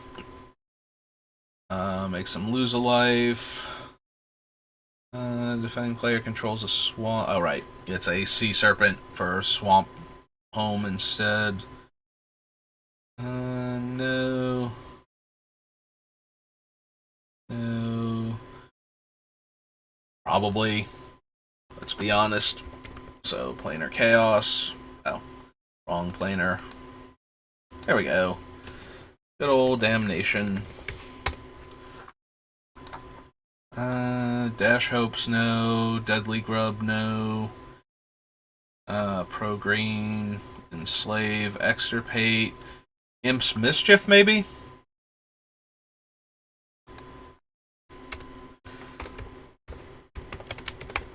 Just to keep my its spell. It is only a spell, so I can't change the target if they try to like activate an ability, kill what's its name? The smokestack's effects, but at least if they try to disenchant it with a spell, we can redirect it to something else I don't care about dying. Or something else I do care about dying, that I want to die, instead of my cool artifact that's making everybody else miserable. No to Core Dirge, I think. Magus of the Coffers, maybe?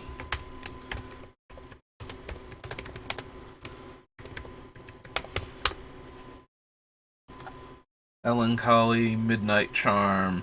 1 damage to target creature, gain 1 life, first strike, or tap target creature. Hi, Miri. Updrub is normally a 5-drop if we're not discarding him. Yeah, I don't think so. No to the Trapper. No to both of those. Shrouded Lore. Temporal Extortion. There's Urborg.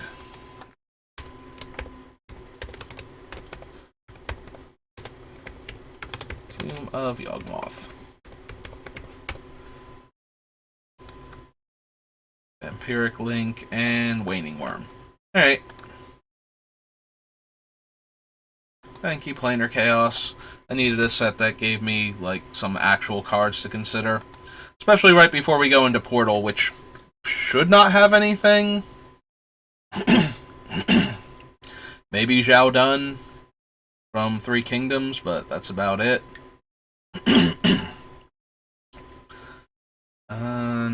No. No to all of these. Half your life. Yeah, 3 mana sorcery speed. Vampiric Tutor, probably not. No. Choose and discard a card from their hand. From play, return it to your hand, and it's a 3 mana 1/1. Choose one of your creatures, deals damage to your opponent equal to that creature's power, then put that creature in your discard pile. Nope. Gravedigger, Hand of Death, Howling Fury. No to the Assassin. Choose and discard a summon card or destroy him. No. Put into your graveyard from play. Your opponent chooses and discards a card from their hand. So, nope. No.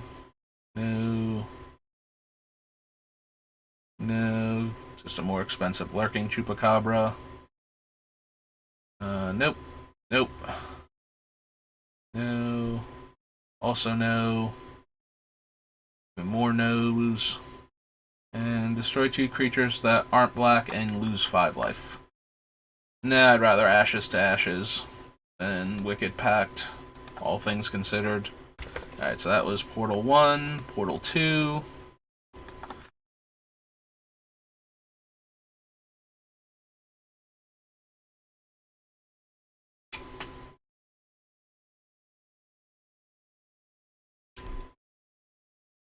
Taxon isn't blocked, opponents discard a card. Draw 3, lose 3. Comes into play, may force your opponent to discard a card from their hand. Coercion, Cruel Edict. 3 damage to each creature and player. No. Destroy one of your lands. Start a creature card. 4 damage. +2/+0. Mind Rot. No. Continue to be no's. Power equal a number of creature cards in your graveyard. Comes into play from your hand. Force your opponent to destroy one of their creatures. Can't be blocked. Swamp Walk. Destroy all your opponent's creatures. For each creature destroyed this way, you lose 2 life. I think Hellfire is better at that point, because it's X plus 3 life, where X is the number of creatures destroyed. It does kill all of your stuff, though. This one only kills... Is it target opponent? Destroy all creatures target opponent controls and lose 2 life for each creature destroyed this way. Yeah, I think we'll just stick to Damnation. I think we can do better than a 6-drop that deals us that much damage. Just to Plague Wind 1 player. Also, we can like go up a couple mana and just Plague Wind everybody with Garrick's Wake. Night Stalkers, no. And Vampiric Spirit. Yep. So now to 3 Kingdoms.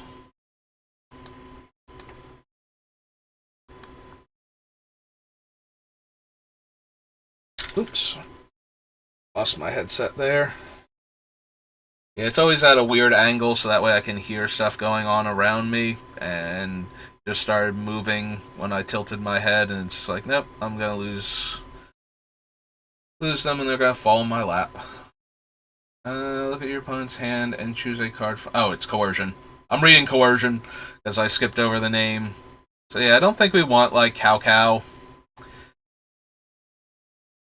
Because we don't really care about opponents discarding cards. For this deck, if we take away enough of their stuff in play, they won't be able to cast their spells anyway, so it doesn't super matter what they have. Yeah, okay. So... Found a portal, and we will add in the seal. We'll see if it actually makes it into the deck this time. Being sorcery speed always hurts it if we don't have enough ways to draw cards, like, right then and there.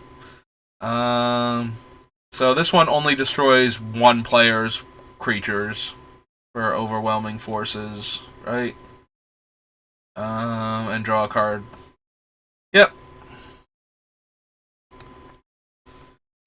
So, probably not. Again, just run our Decree of Pain and our In Garrick's Wake over that.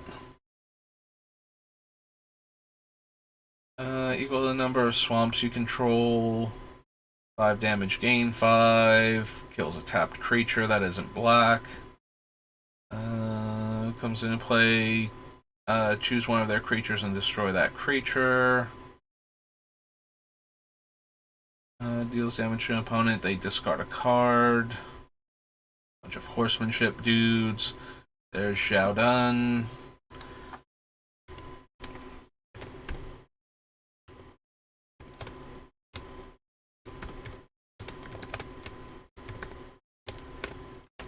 We'll consider him.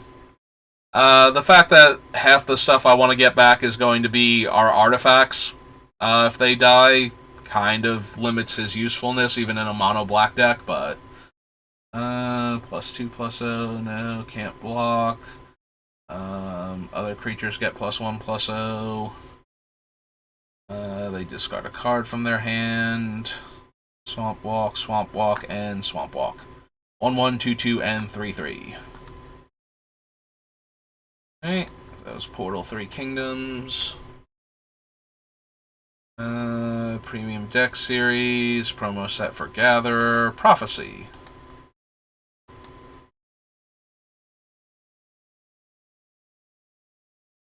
Sack a land, no. Avatar, probably not. Beginning of your upkeep, sacrifice unless you sacrifice a land. Yeah, I can't imagine we're going to want much from Prophecy, because we don't want to sack our own land, so... Controller loses 2 life. Turn a creature card from your graveyard to your hand. Any player may play this ability anytime they could play sorcery. Nope. Except by artifact creatures or black creatures. Play. Reel.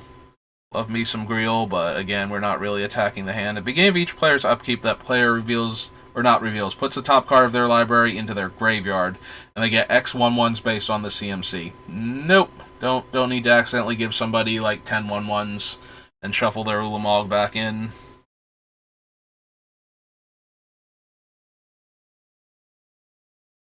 There's Plague Wind itself, but we'll just run in Garrick's Wake and Damnation and Decree of Pain, I think. I don't think we need the actual Plague Wind. Rhystic Siphon, no. Rhystic Tutor, no. No. Nope, didn't think so. Yeah, Prophecy was going to be a hard sell with what we're already trying to do. Ravnica Allegiance.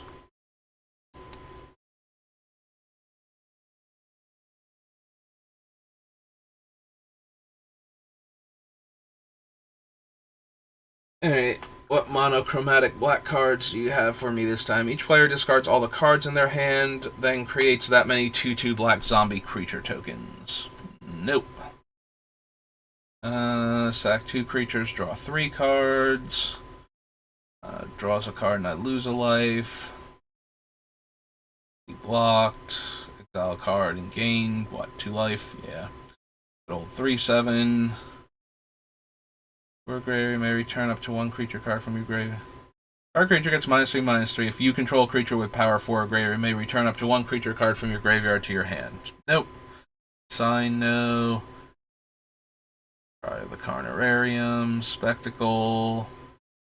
Afterlife. No, I don't think so. Dies into 2 1/1s, but it's a 6-drop 5/3. That just seems not great. Whenever you pay life, put that many blood counters on it. Remove 4 blood counters, destroy target creature. Nope. Definitely not, since it can only buff our tokens. Gutter Bones. From your graveyard to your hand, only during your turn and only if an opponent lost life this turn. Maybe still. Maybe we can trigger him often enough. It doesn't bring him back to play, which is kind of disappointing. So this was Ravnica Allegiance, or Alliance. Ravnica. Original Ravnica. Allegiance. This is Gutter Bones.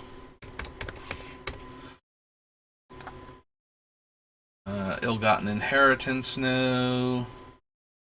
Rudion, Death Touch, and Afterlife. It's only 1 token, though. Again, this one's a 5-drop to get 2 of them. Our instants and sorceries have Death Touch, but I don't think that's quite good enough. Sack 2 other creatures. Any number of target players each lose 2 life and sack a creature, and I add 2 black and draw a card. Maybe? Like, we should certainly have enough fodder.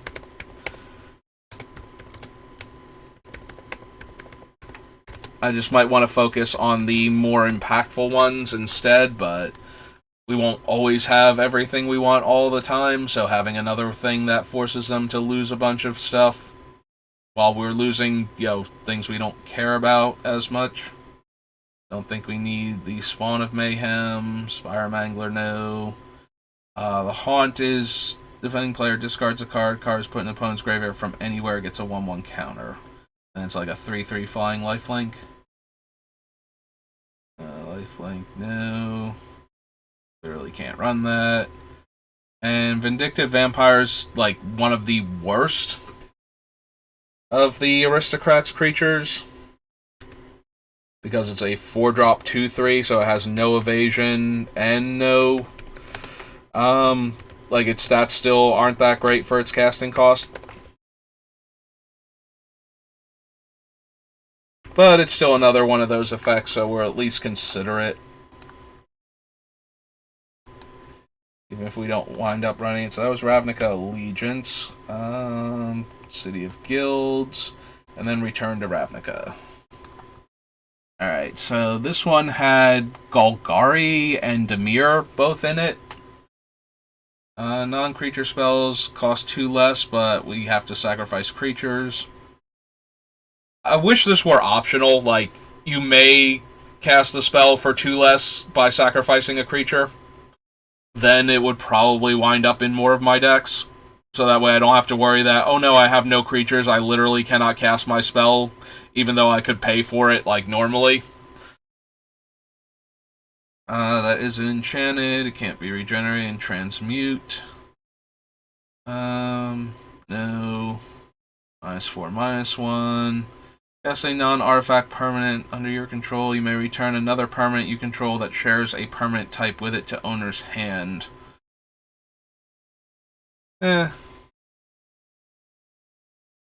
Bob, Dark Blast.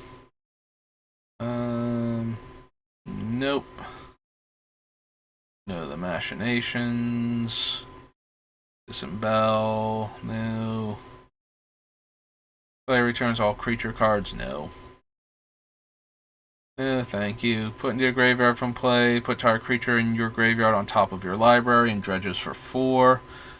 There's Helldozer.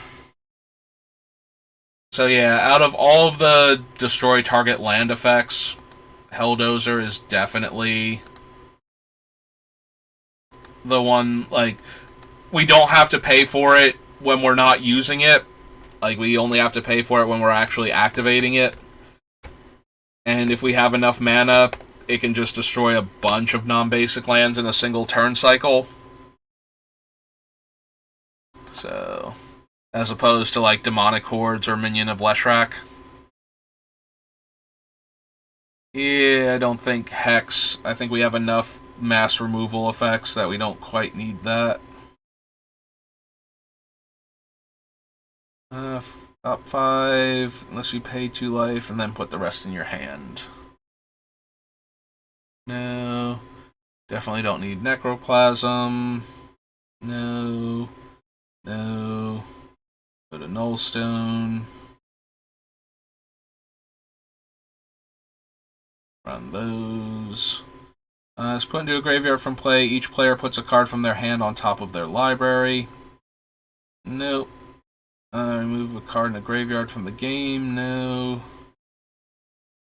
No. No to Sins. Imp.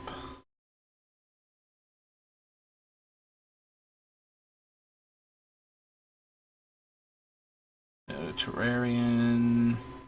Sacrifice a creature, look at top 2 cards of opponent's library, remove 1 from the game. Nope. Go to the mob. And beginning of each player's upkeep, that player sacrifices a creature. If that player can't sacrifice Woebringer Demon, yeah. So he'll just die to one of our opponents running out of stuff without doing enough. Alright, so that was original Ravnica. So now we're on Return to Ravnica. That's all the Ravnica sets that start with an R. Which I believe is all of the Ravnica sets at that point. I think the Return is the last one alphabetically. I mean, I guess technically War of the Spark is on Ravnica, but at that point it plays out more like a normal set. That just happens to have some gold cards in it. The Slug, Lantern, Shredder, Cremate, Flying Lifelink. Dark Revenant dies, put it on top of owner's library. Nope. Demon's just a big angry creature. Like, yeah, they won't be able to sacrifice stuff to it, but that's not really helping us in any meaningful way. Dies, pay black to make opponents discard. Grave Betrayal. The problem is that if we're exiling, if we have the stuff that, exiles the opponent's cards before they hit the graveyard, then this doesn't do anything. So those two things don't interact very well. Like, I could see replacing specifically Gisa with Grave Betrayal, but... So, probably not, because I do want to exile their graveyards or stop their creatures that have recursive abilities from getting into the graveyard and therefore coming back into play at some later point in time. Or immediately if they, have Persist or Undying. Launch Party, Mind Rot, Metropolis Regent. Puts lots of counters on our things. Yeah, no. Don't think I need Pack Rat. Don't need the Shadows. Pithing Needle. Rogue's Passage. Swamp Walk and Scavenge. Cares if they have low hand count. No, no. No. Another spell, if it's at least one of those colors, gain 1 life for each of the colors it is. Swindler, no. Paris Worm, no. No. Monocolored creature.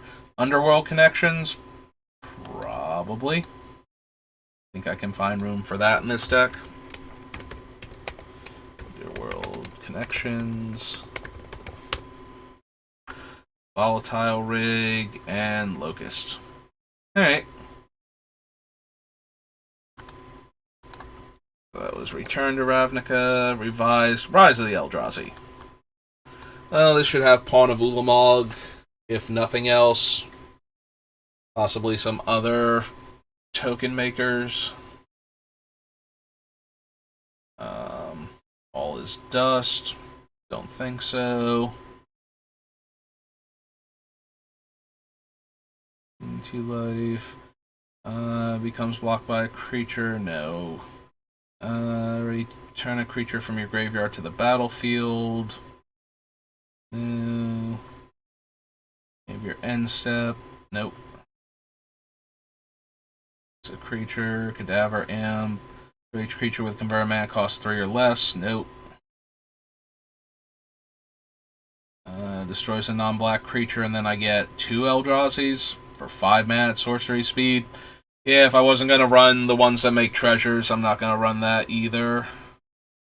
No. Drana. Probably not. Dread Drone makes 2. Yeah, not at 5 mana. I think we would need something with the stats of, like, Emrakul's Hatcher, where it makes, like, 3 of them. Then I might actually be interested in it. Emrakul herself. Escape Null, no. Essence Feed. Gain 3 life. It makes 3 of them. No. Not for 6 mana anyway. I might have been interested in it at lower casting costs and less life drained. Just to get more Scions. It that betrays. I mean, yes. Like, at the very least. Rise of the Eldrazi. At the very least, it is another, much more expensive, Tegrid.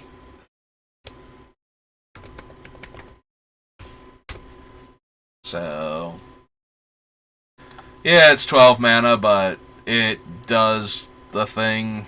Although, like Tegrid, if we're exiling the cards before they hit the graveyard, then we don't get them back anyway. So maybe that doesn't work.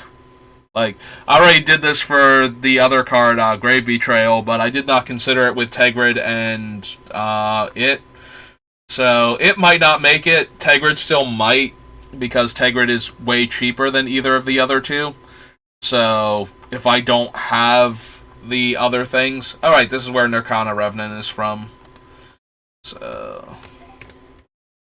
Nirkana Revenant. But yeah, it might actually not make it into the deck because of that. Old Champion, Pathraiser, Pawn of Ulamog.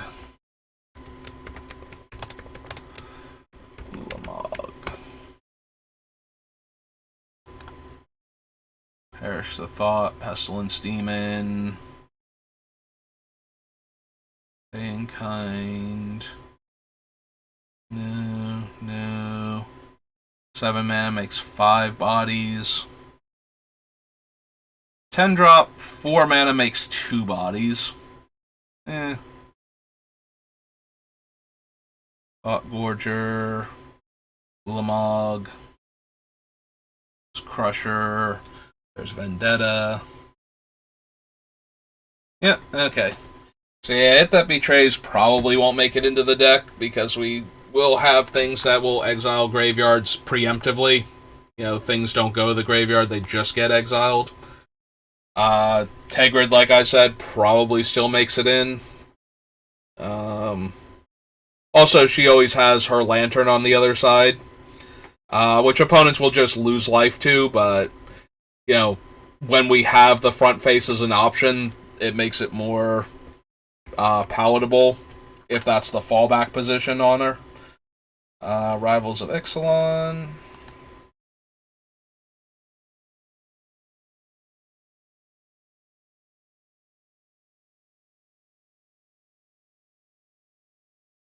Ambusher. Nope. Archer Raska. Blow. Can't run the caves. Don't like that card to begin with. We do pay a lot of life, and I don't know that I want to exile the cards necessarily. Like, we have more ways to interact with the things in our graveyard, being a mono black deck. Don't run enough vampires for that guy. Yeah, no. Dark Inquiry. No. Dead Man's Chest.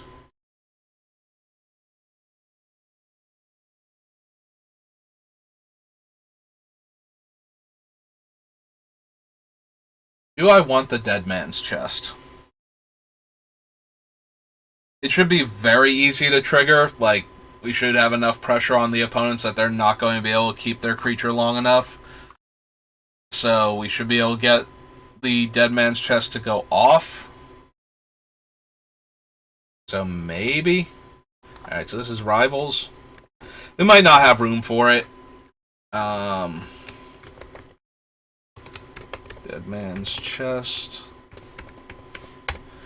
Like, this might be one of those cards that, yeah, it's a fun card, but it's not doing enough for the actual theme of the deck, so we'd wind up not running it. I don't care about any of those pirates. Dies into a treasure. Too low impact. Alright, I gotta be honest, every time I see one of the, Infest cards, I keep thinking it's like, if it didn't affect our creatures, and you need 10 permanents in order to have the City's Blessing, which we have to have the 10 permanents when we cast Golden Demise and while it's resolving, because I don't think we're running any other Ascend cards in the deck, but that should be relatively easy to do. So as a way to get rid of large numbers of small creatures, I'm kind of interested in it. That doesn't get rid of, like, all of our token creatures. And it has 4-tap, make a 4/4. Probably don't need that. Creature they control. Don't need the acquisition. Other creature you control dies. If you have the City's Blessing, it gets a 1/1 counter.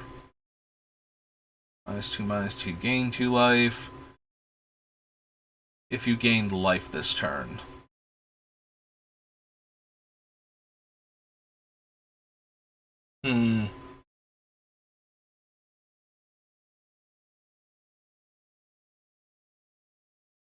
That one interests me a lot more for the life gain cards that we were considering.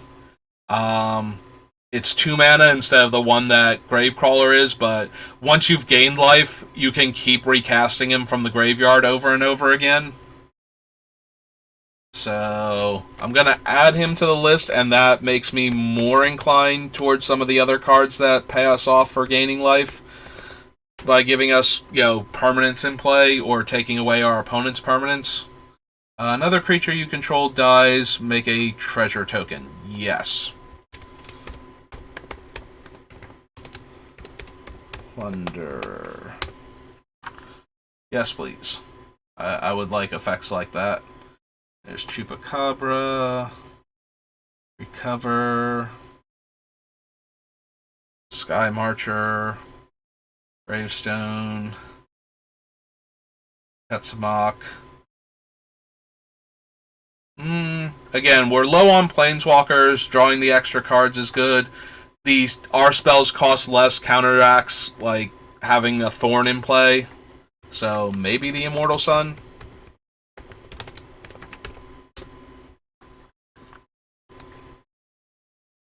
Tomb of the Duskrows. Discard a card to have him explore. Twilight Prophet has never triggered once, except for that one time where it did. Sacks a creature if you have the city's blessing. Instead, each player sacks half the creatures they control, rounded up.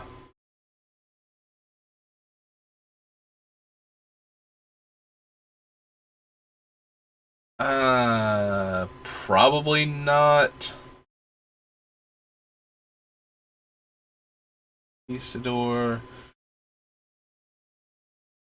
Yeah, if I need my opponent to sacrifice that many creatures, then they're probably all small. So I don't necessarily need this. Also, whereas the other one, if all of their creatures are small, we can get all of them, or the Plague Winds or whatnot, this one can only ever get half of them rounded up. So, unless they only have the one, we're never going to get all of their creatures or their best creature. The thing we most need to get off of the table. So, I mean, it's not terrible, and it would certainly work in the deck for the same reason that the Golden Demise would, but... Hey, on to Saviors, which, I'm going to be honest, I don't have high hopes for. I don't think there's anything in Saviors that does what we would need it to do. Beginning of your upkeep, if you have more cards in your hand than each opponent, you may sacrifice a swamp and bring him into play. Nope. Choose a creature type. Each creature card in your graveyard has the chosen creature type. How does that work with, I know it's in there for Soul Shift. Spirit is the chosen type. The Soul Shift ability will be able to target any creature card in your graveyard of the appropriate mana value. So choose a creature type. Each card in your graveyard has the chosen creature type. But I'm pretty sure, cards like Rotlung Reanimator look to see if it was the card type when it died, not while it's in the graveyard. It doesn't care what it is in the graveyard. So yeah, that shouldn't work. It should be running on last known information for those cards. Chooses a number. You may have that player lose that much life. If you don't, that player sacrifices all but that many permanents.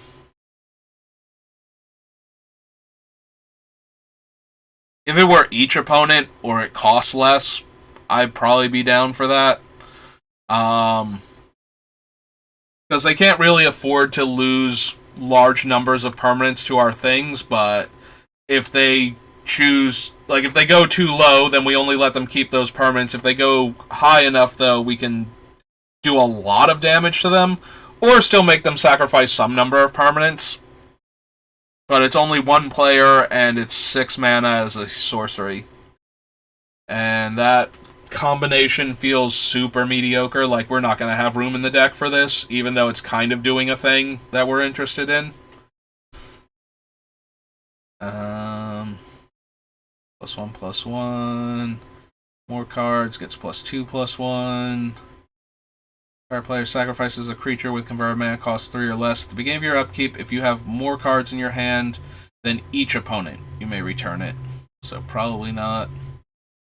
Yeah, the each opponent thing is kind of disappointing, especially since we're trying to get back a 5-drop that's killing a small creature of the opponent's choice from among their small creatures.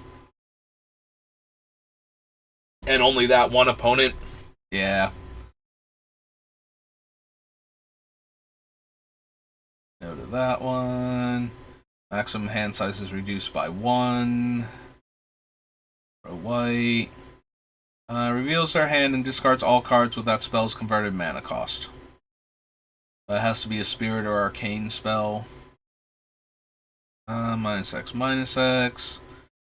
Soul Shift 3. Discards a card and spirit or arcane spell, return it to my hand. Alright, Kiku Shadow. If 3 or more creatures were put into graveyards from play this turn, flip it. Beginning of each player's upkeep, that player sacrifices a creature. So, it's an abyss that requires things to already be dying. Do I care at all about this?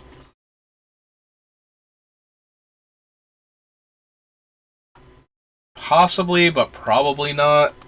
Like, we already have the Magus of the Abyss, and I didn't bother putting the actual Abyss on the list because I'm starting to think we're moving a little bit away from just, one creature a turn, and we already weren't running the other ones that are like one creature not of a specific type, but we'll add them to the list, I guess, and we'll consider it. So, Saviors, and this is Kuan, Ogre Ascendant. Oops. AS? Yeah. Ascendant.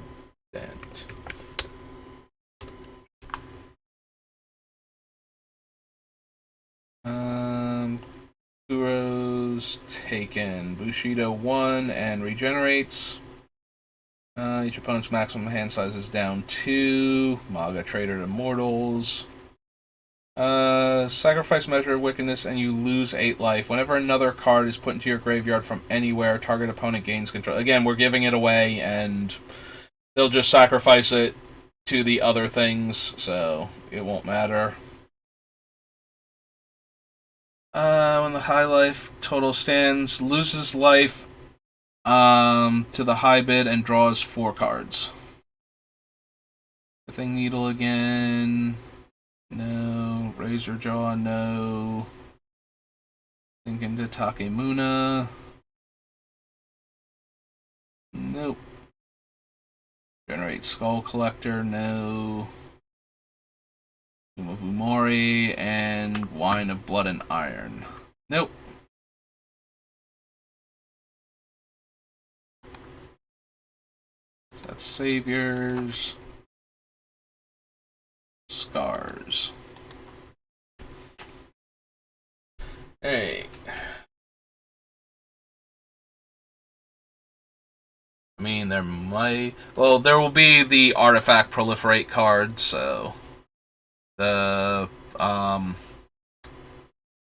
are they actually called? The Contagion. Contagion Clasp and Contagion Engine. So... If we're looking for ways to add counters to the thing after I've already sacrificed my stuff, that might be something I'm interested in. Haste and Infect. Drains 4 life. On the battlefield. Move counters. No. Alright, so... This is Scars. And we will at least consider the Contagion Clasp and Engine. Yes, Contagion Clasp. Contagion Engine.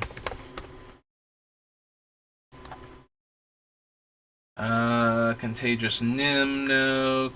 Don't care about the Mana Dork Mirrors. Corpse Curse, sack a creature, no. Put a charge counter on it. Sacrifice Culling Deus, draw a card for each charge counter on it. Don't think so. All the Darksteel creatures. Go Circlet. Etch Champion. Exsanguinate. Spell Bombs.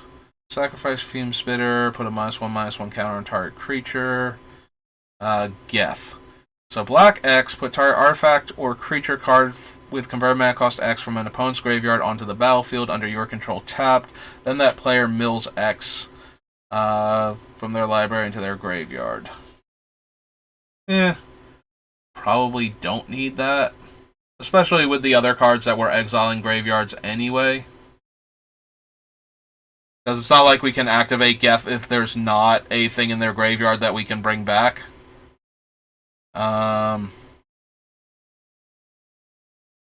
Also, it has to specifically cost X, so we can't overpay and mill more cards if they have like something cheap in the graveyard. Cast an artifact spell, no. Grasp of Darkness, no. Hand of the Praetors, no. Infect, each player gets a poison counter, nope. Nope. Forge Master. If we have enough treasure tokens, Forge Master can tutor for the smokestack. That being said, I don't think we need him. So I lean back in the creaky chair again. Live Wire Lash, no. Lux Cannon, probably not. M-Knight, Morricide, Mimic Vat. I might be in the market for Mimic Vat. Something's going to go to the graveyard that we want to make copies of at some point in time. I am certain. So I think we're in the market for Mimic Vat. I don't know if it'll make it into the deck at the end, but we certainly are running the cards that work with it. Yeah, we should consider Mirror Battlesphere as a thing that makes 5 total bodies and can do a lot of damage very quickly once it's in play. One tap, untap each other mirror you control. A token that's a copy of Mirror Progenitor onto the battlefield. Tap, add 2, only cast mirror spell. 3, return a mirror from your graveyard to your hand. No. No. Nope. Go to Necrotic Ooze. Alright, so there's the Nihil Spellbomb. Nihil Spellbomb.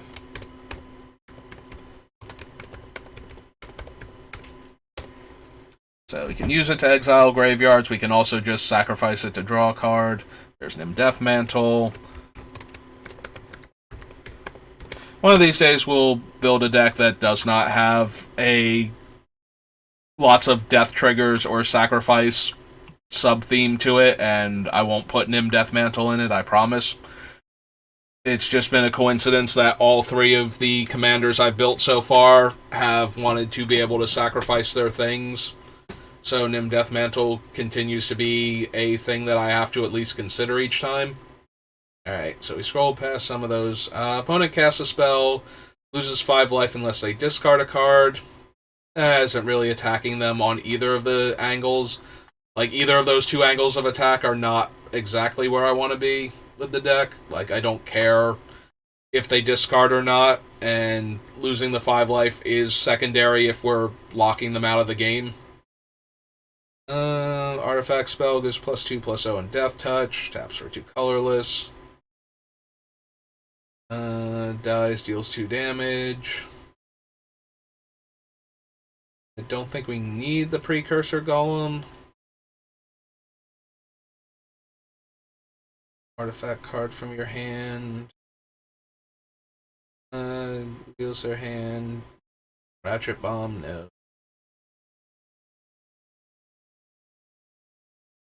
Becomes tapped, its controller gets a poison counter. Nope. All of those. Can't even run that one. Enters the battlefield, may exile a non-land card from your hand. Spells you cast that share a card type with it. Probably not. Don't feel like getting 2 for 1 just to try and get some of my artifact. It would probably be an artifact. My guess would be the best card to do for that. And I don't think I need it that badly. Um, Steel Hellkite, no. Stratascythe, Rider Harness, Board.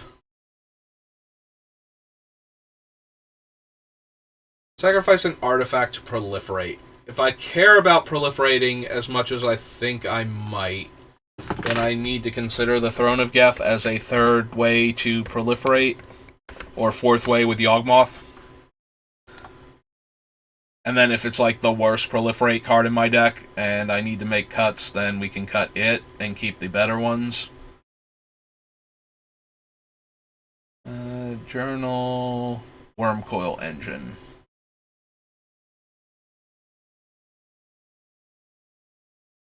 I mean, it is multiple permanents for sacrifice purposes, and it does go well with the infinite recursion with Ashnod's Altar.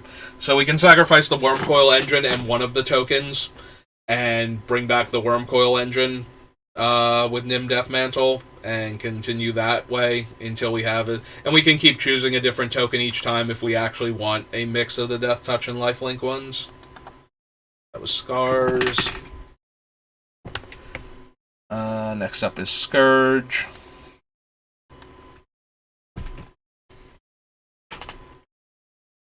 Sacrifice it to destroy a land, no.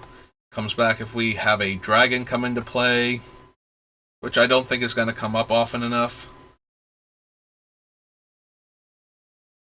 There's the non-zombie one.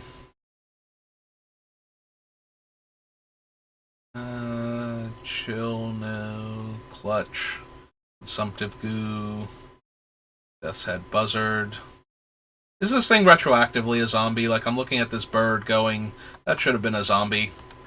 Like, that thing's head has no flesh on it. There's Decree, so go to Scourge. So I'm definitely in the market for Decree of Pain. Unsurprisingly.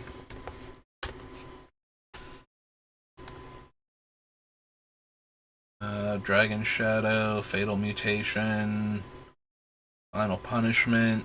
Creature comes into play, destroy it. Destroy lethal vapors, skip your next turn. Any player may play this ability. Lingering Death. Nefashu. Morph. No. Discard a zombie, no. Storms to Raise Dead. Sorcery Speed. Village Rites. Or not even Village Rites. Altar's Reap. Temple? Probably not. Twisted A-Bomb. Unburden. Undead Warchief. Or another zombie is put into a graveyard from play. Each opponent loses one life. I mean, we already have all of the other ones that don't care specifically about zombies. So, even though there's a bunch of things we might be able to do with zombies specifically dying, yeah, we have enough other effects that don't care if it's a zombie or not. Were any of the Walking Dead cards mono black? I think the baseball bat was. But I think that's it. I think. I can't remember.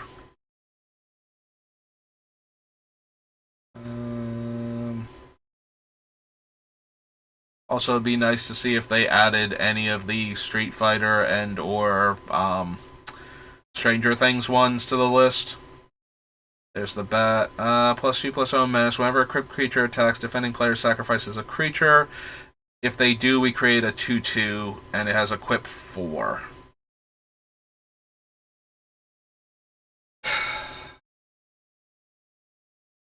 Don't think so.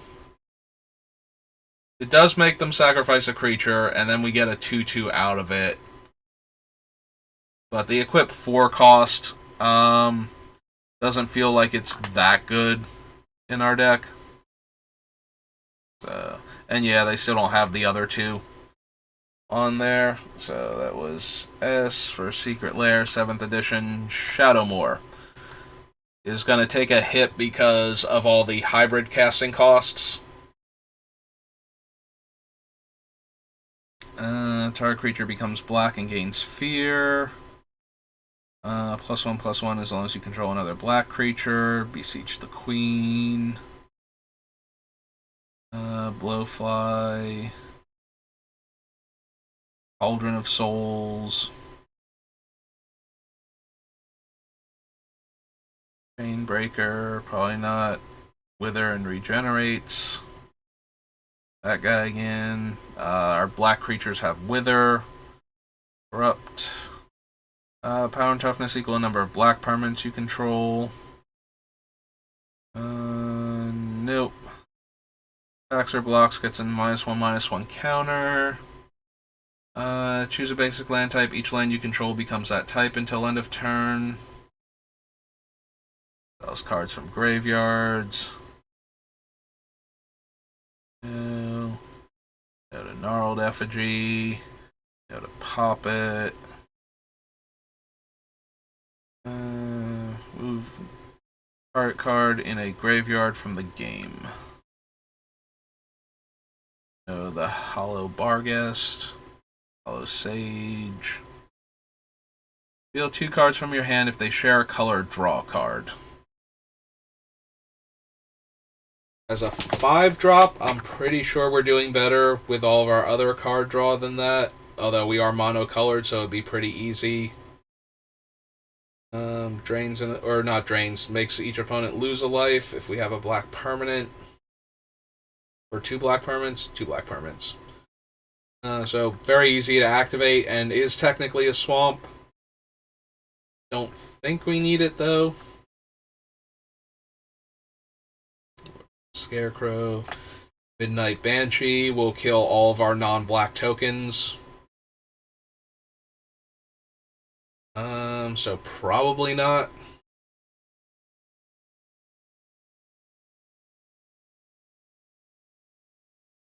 Can't run Painter Servant.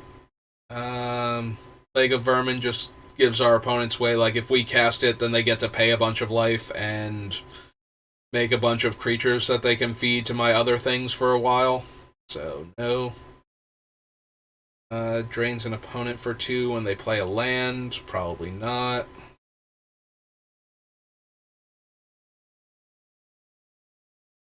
Assumption. Rat Basket. Scuttlebutt. 2/1 Wither. Plays a black spell. Pay 1 if you do. Target player loses 1 life. Nope. Headache. Wither. Oh, right. They have the abilities as long as you control permanents of the appropriate color. Torture. Creature. Mantle. Nope. Attacks or blocks. Gets -1/-1 until end of turn. Oh, at end of combat. Sorry, it's a -1/-1 counter. I was like, wait a minute, that doesn't make any sense in this set. Flying and has persist. We have a black permanent and good old wound reflection. Shadowmoor. Shadows over Innistrad. So this was the Clue set as opposed to Eldritch Moon, which had all the Eldrazi in it.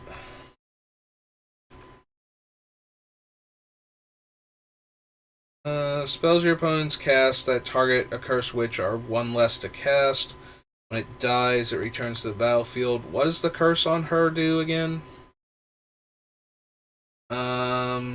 Spells you cast that target enchanted player cost 1 less. Beginning of your upkeep, that player loses 1 life and you gain 1 life. Yeah, that's not quite good enough. Never mind. Asylum Visitor. If a player has no cards, I draw a card and lose a life. It's white in the activation. Discard your hand and tutor 3 times. No. It's 2/2. Brain in a jar. Scry X. Discard a card, make a 1/1 Vampire Knight token, activate this ability only once each turn. No. No. Give your upkeep, each player discards a card. Each opponent who discards a card that shares a card type with the card you discarded loses 3 life. Nope. Nope. Which enters the battlefield with a 1/1 counter on it. Whenever you cast a zombie spell, you get a 2/2 black zombie token tapped. Right now it's only primarily interacting with Gravecrawler, but Shadows. Wait, is it Shadow over Innistrad? I could have sworn it was Shadows. I'll have to double check that now. Diagraph Colossus. Groundyard Temple. Is a land we can play from the graveyard for 3 mana. So it's another card that we can sacrifice that we can just get back every turn if we have the mana available.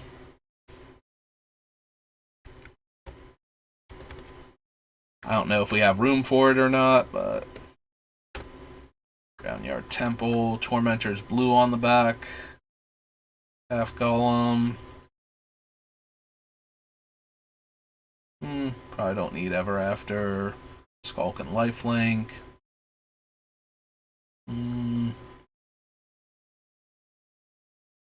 If I could Madness this card, I'd be very interested in it. Being able to make a ton of zombie tokens. But I don't think we have enough ways to make ourselves discard for it to actually be a relevant card.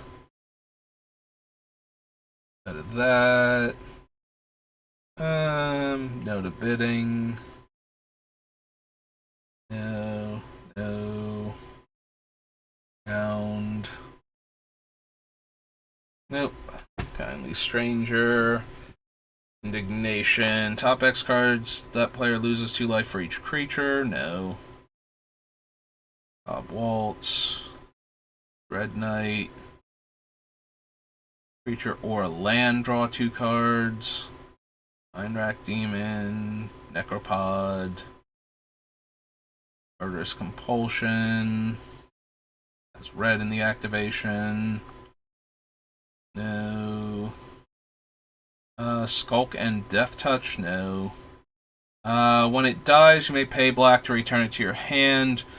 When it dies, you may pay X to return target zombie card with converted mana cost X or less from your graveyard to the battlefield.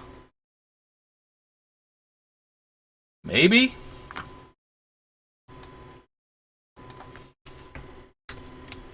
Relentless Dead.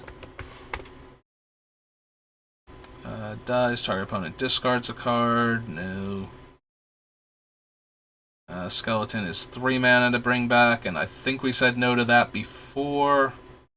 Also, it comes back to the hand, so we have to replay it, so it's 4 mana each time. No to Shambleback, no to Concoction. Dies if it was a human, you get a 1/1 and it's 3 to equip, so no.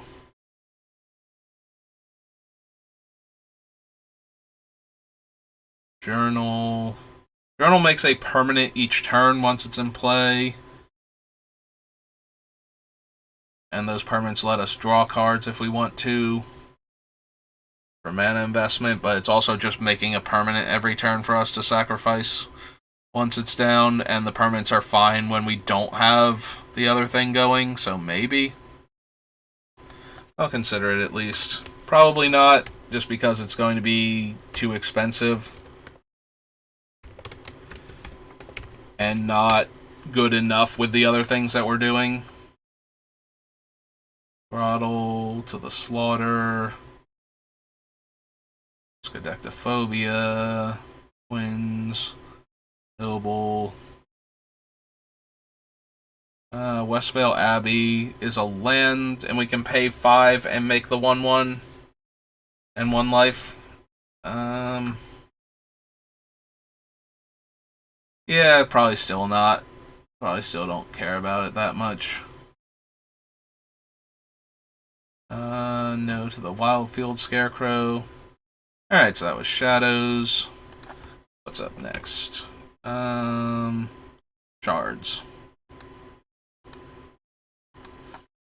Okay.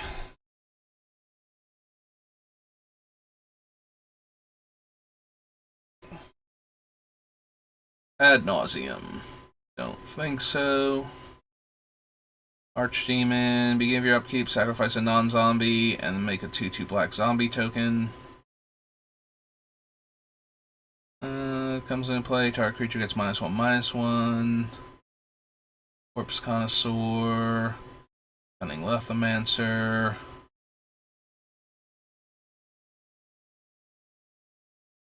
I don't know that I care enough for the Death Baron. Like, originally for the zombie tokens, giving them Death Touch makes them, more likely to get through for damage because now the opponent can't just, they're not chump attacks anymore. So, but now that we're moving towards the stacks build, I don't think that I care enough about that. Like, I just need more bodies to be able to feed to my things, so. Whenever a creature is put into a graveyard from play, you may gain 1 life. No. No. No. Nope. No to Flesh Bag. Blaze Fiend. Can't run that. Nope. No. Whenever a non-token creature comes into play under your control, you may pay 2 to make a token that's a copy of it. That token has haste and sacrifice this permanent at end of turn. I don't think so.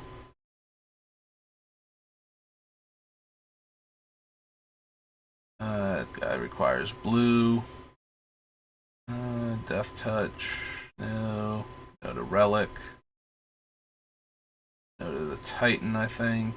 Move 3 artifacts in your graveyard from the game. Return it from your graveyard to your hand. Nope. No to Scavenger Drake as a 4-mana 1/1 to start off with. No to Shadow Feed. Nope. Nope. Devour 2 into play. Target player discards a card for each creature at 8. Can't run Vein Drinker and Viscera Dragger. Nope. Okay. So that was Shards. Signature Spellbook. Streets of New Capenna things. Starter. So that's going to be what? Grim Tutor. I don't think Stream of Acid's going to make it. I don't think the Knight is either, whatever his name is. Backmore Ghoul. Opponent loses 2 life, you gain 2 life. Lancer. Destroy target non-black creature. Reaper, Feral Shadow, Gravedigger, Grim Tutor. I suppose I have to at least consider it. So we'll go to starter. And we will go Grim Tutor.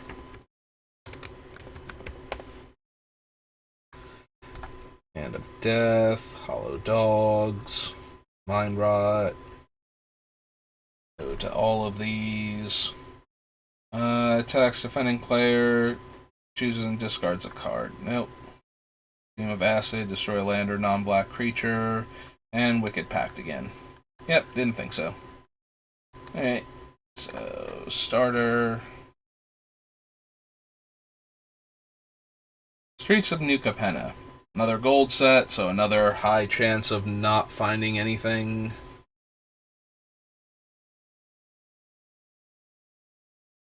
Who knows, we might find 1 or 2 cards. Instead of taking damage, we mill cards. No. No.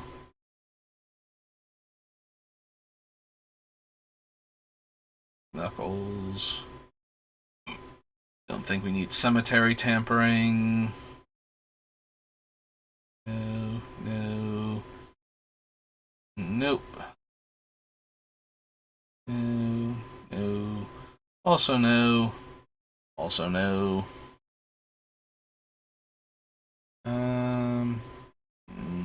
Nope.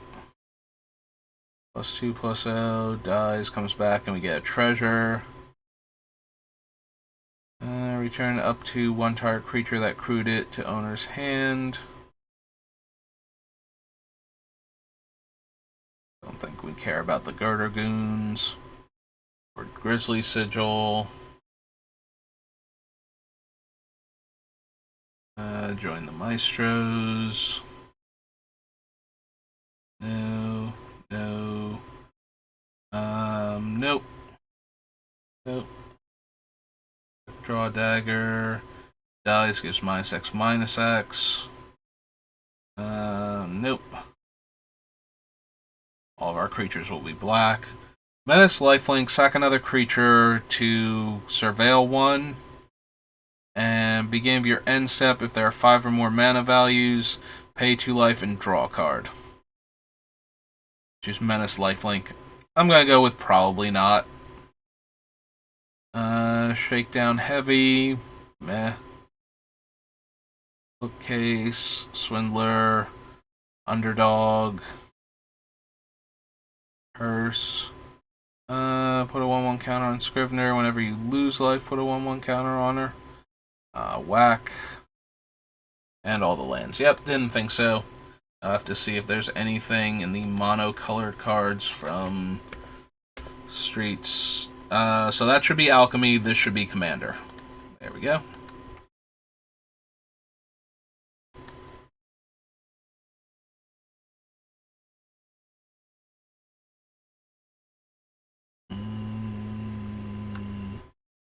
Bellowing Mauler. Beginning of your end step, each player loses 4 life unless they sacrifice a non-token creature. I mean, they're just going to lose the life at that point, most likely. Draw a card for each creature that died under your control this turn. Is alright. Not amazing. I don't think we're going to have room for it, honestly. Once we're sacrificing that many creatures, our deck is going off, and we're doing the thing, so...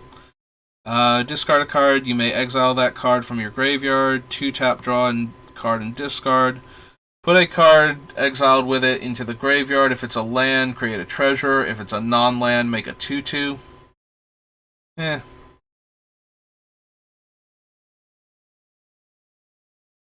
Enters the battlefield, surveil 2. When opponent draws their second card each turn, you may return it from your graveyard to your hand.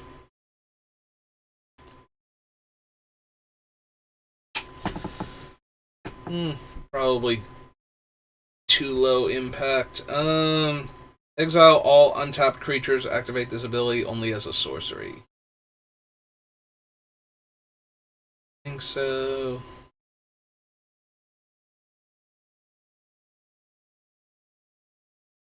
Strike. No. Water.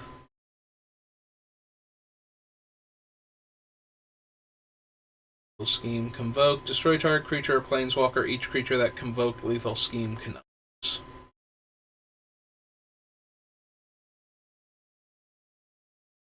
Each opponent separates the creatures they control into 2 piles. For each opponent, you choose one of their piles. Each opponent sacrifices the creatures in their chosen pile. Piles can be empty. Okay, this is more what I was interested in when I saw Vona's Ascension, or whatever it's called. So, now we always get to choose the creature that we don't want them to have, if we really need to get rid of something. And if we just care about the number, then we just choose the bigger pile. So, scroll down here, the commander decks. And we will add in Black Market Connections. We will add in Make an Example.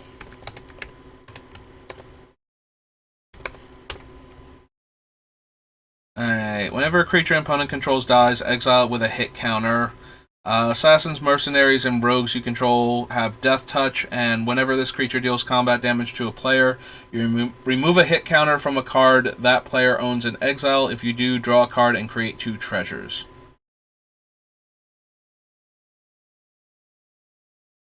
So, she has this ability as an assassin. I don't know how many other assassins we're going to have. And it's yet another card that causes all of our opponents' things that would go to the graveyard get exiled. Although she does trigger, like, they actually have to go to the graveyard, which means some of them can come back, like the persist things and whatnot.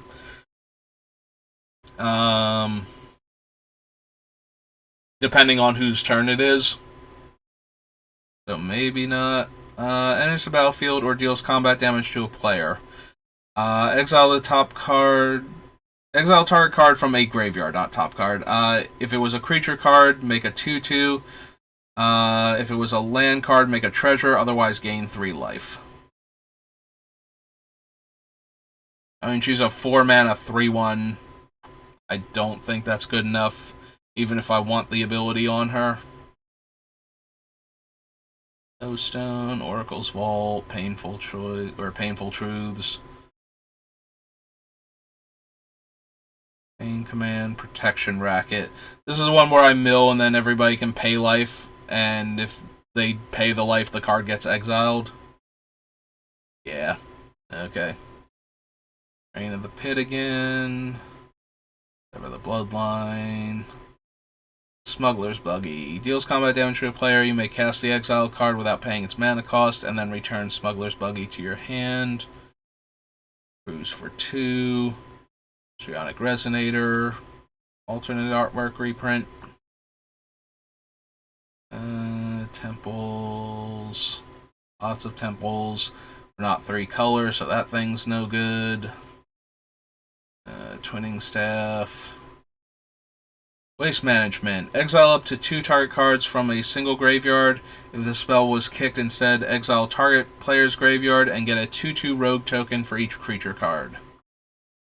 When Wave of Rats dies, if it dealt combat damage to a player this turn, return it to the battlefield under owner's control, and it has Blitz. No to that one. Writ of Return. Return target creature card from your graveyard to the battlefield tapped and Cipher. Casualty 2. Exile a top card of each player's deck. You may cast spells from among those cards this turn. If you cast a spell this way, you pay life equal to the mana cost rather than their mana cost. So, yeah, I don't think so for that one. Alright, well, we found one card at least. So, Streets. On to Strixhaven.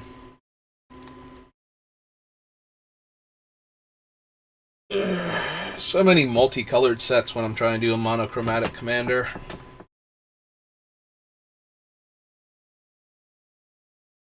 I mean, usually the multicolor sets do pretty well and are relatively interesting in draft because you get more combinations of cards.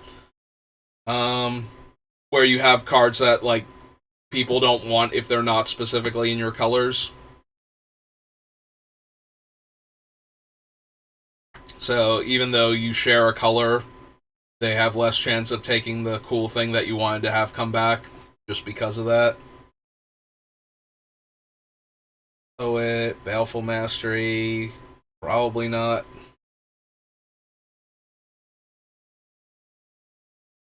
Enters the battlefield tapped. Turn it from your graveyard to your hand if you gain life this turn. Can make a 1/1 or can draw us a card.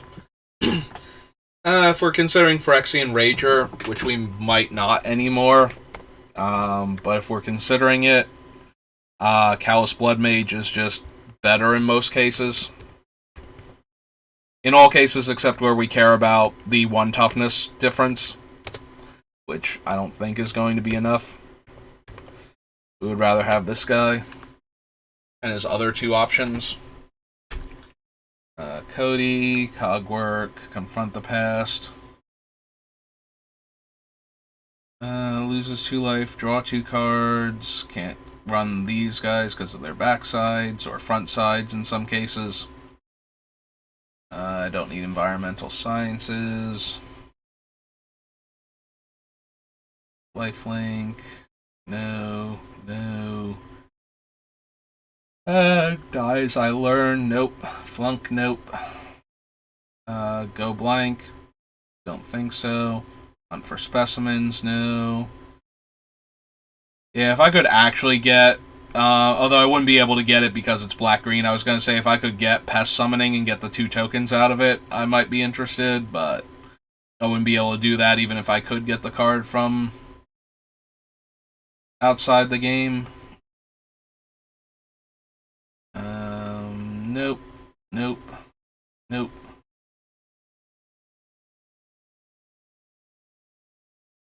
No. No. Green on the back. No. No. So each opponent sacrifices a creature with the greatest power among creatures that player controls. So probably not. A 1/1 counter on it. Draw a card.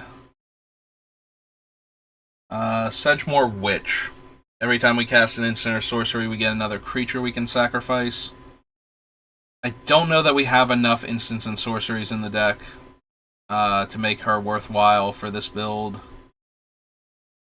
Gain 2 life. Gets points on it. I think we care about that. Whenever a creature with a 1/1 counter on it attacks, each opponent loses 1 life and you gain 1 life. Sack a creature, make a 2/1 flyer. Exile it from the graveyard, draw a card and lose a life. Good old Wandering Archaic. We are putting pressure on the opponents. They might actually not have enough mana to pay for Wandering Archaic.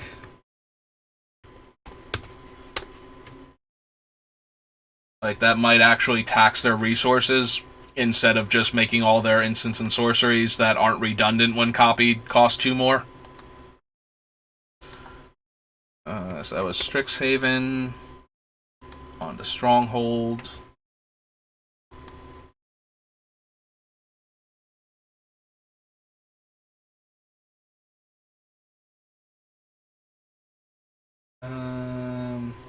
Buyback.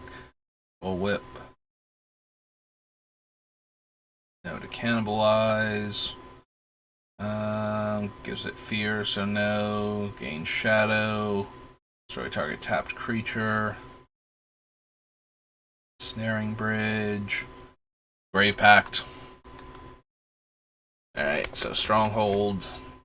We'll add Grave Pact to the list.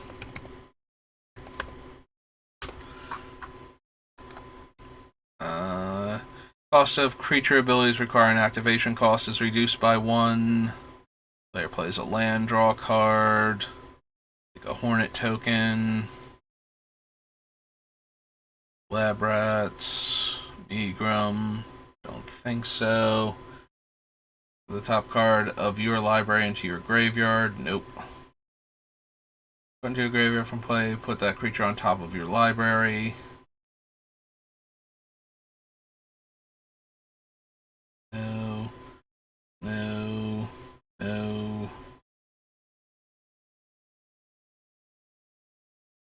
Nope. Nope. Your card from your graveyard to your hand. No. No. And no. Okay. So that was Stronghold. So I think we're on Tempest now, right? Like, Stronghold just changed directly into Tempest.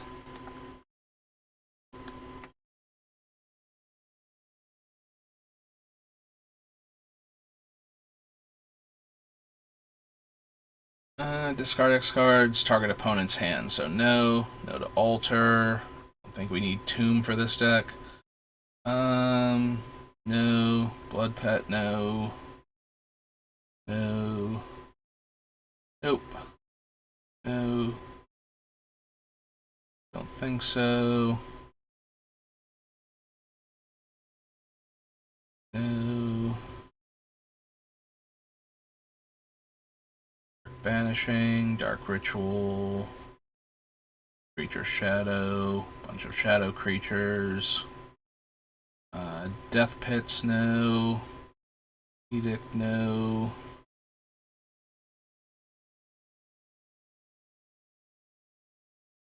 There's a sorcery. No. 2/2. Destroy all creatures of any creature type of your choice. Probably don't need that.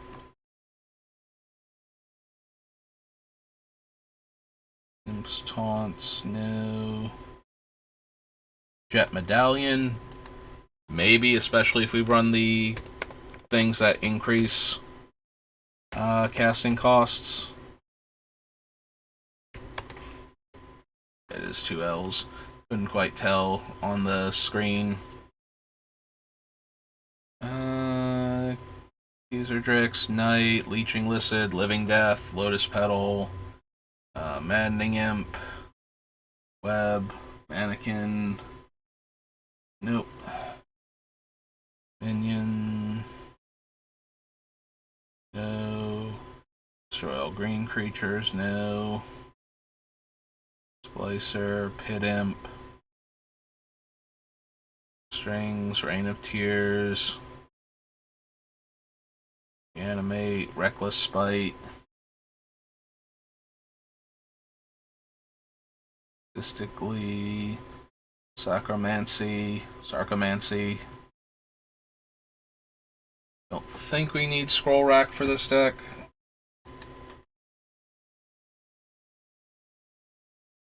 Soul Drinker. Spinal Graft. Squee Toy. Static Orb. Players can't untap more than 2 permanents during their untap phase. If we're already thinking about Winter Orb, then Static Orb is just a more unpleasant Winter Orb for players to have to deal with, and it does have the same game text.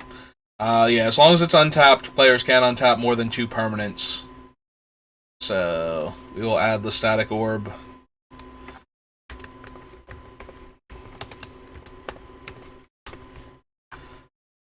To continue making the game more miserable. If you have 5 or more cards in your hand, no. No. Wasteland. I mean, we're probably going to run Wasteland in this deck.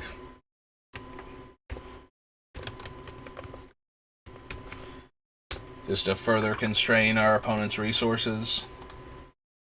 Alright, so real quick, how long has that been now? Because I've been at this for quite a while. I don't want the thing to be... Oh, it's only 3 hours. I thought it was longer than that. Okay, we can keep going for a little bit then. I was going to say, I don't want the video to be 5 hours long, but... Alright, so that was Tempest. So, on to the Dark.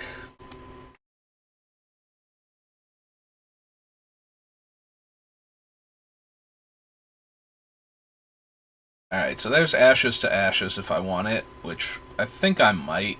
So, the Dark. Did not think that one through. I'm like, okay, if I put in the Dark, should get to it. So, Ashes to Ashes.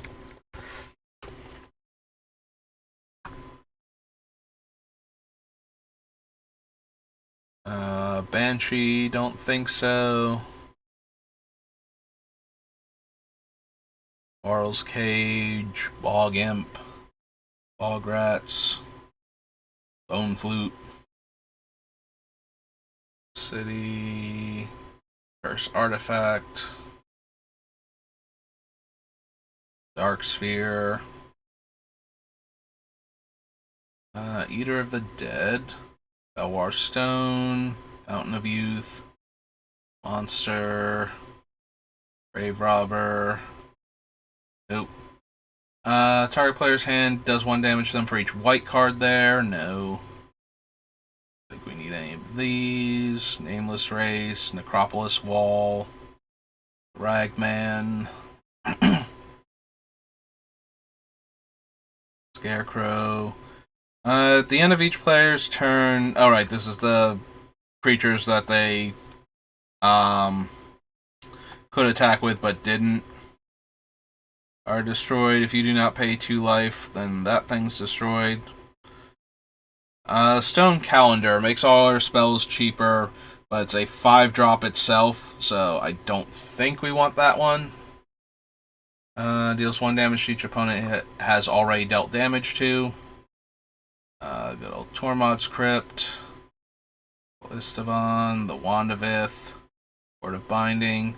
No new lands may be brought into play. During each player's upkeep, any player may destroy Worms of the Earth by sacrificing 2 lands, or having it deal 5 damage from them. So maybe? Like, I feel like this is just going to have a player eat 5 damage real quick. Depends on if the other players don't want to be that player at the time, but so it's probably going to wind up getting cut, but I will consider it at least. Oh yay, we're on everything that starts with Theros now. So, the first Theros set and the most recent one.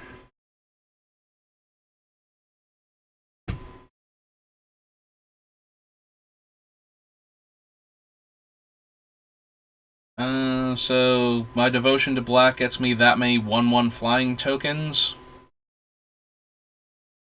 Probably not, only because it's a 7-drop and it does eat my things. But it does make a large number of tokens, potentially.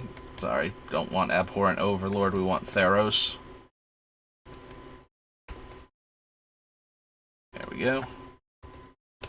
So, Abhorrent Overlord.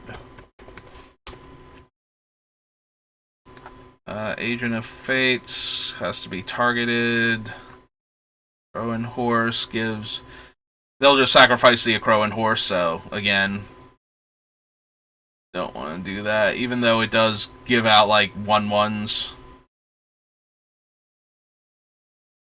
Also, it gives 1/1s to everybody, so not only is it not helping in the one regard in getting sacrificed, it's also giving all of our other opponents things that they can sacrifice also, so, yeah, Crow and Horse is terrible for this deck. Like, actively the worst. Do I want Burnished Heart? Maybe. As an accelerant. Heart.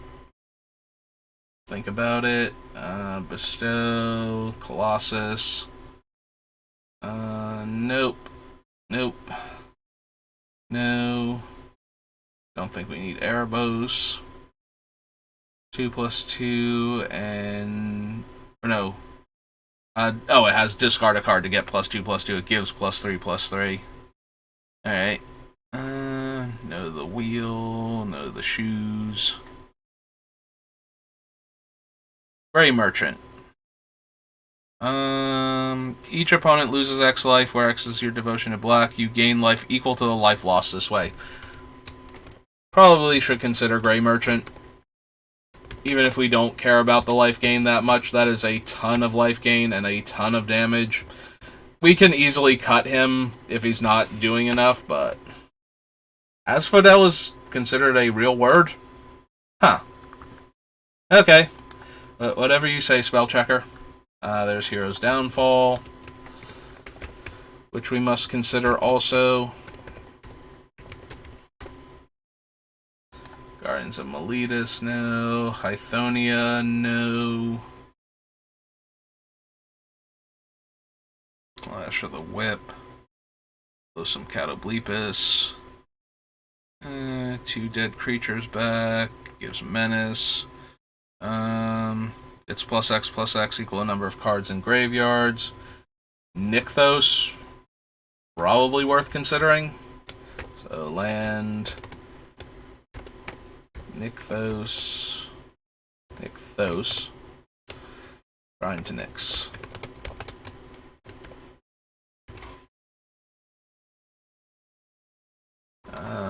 Unicorn, Ordeal, Cure.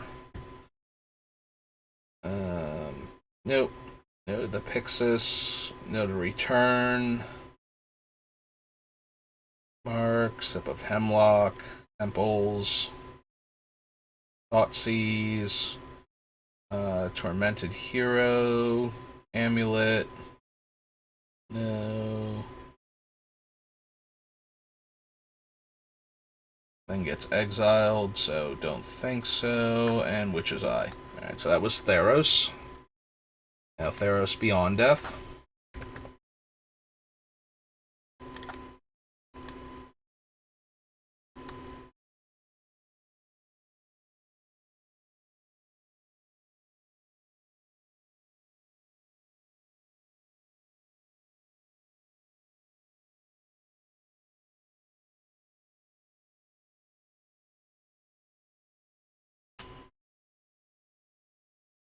Agonizing Remorse, no. Alter, no.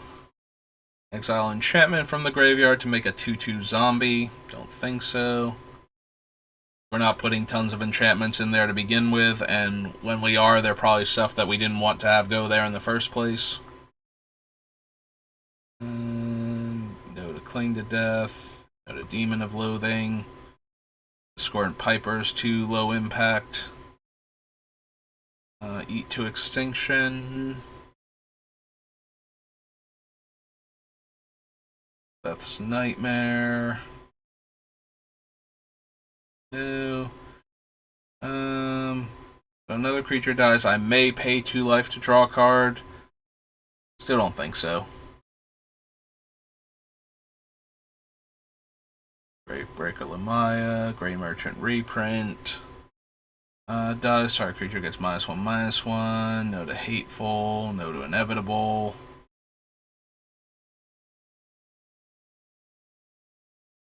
Each player puts the top 3 cards of their library into their graveyard.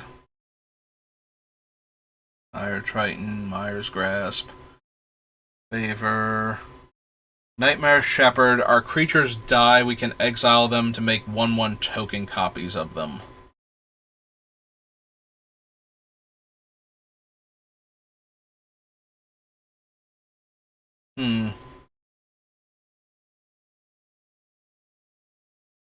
It's not the worst option, but it also is not as good as some of the other things we're running like this. I'll add it to the list at least. Oh, we need to go to the other Theros set first. There we go. Beyond Death. So, Nightmare Shepherd.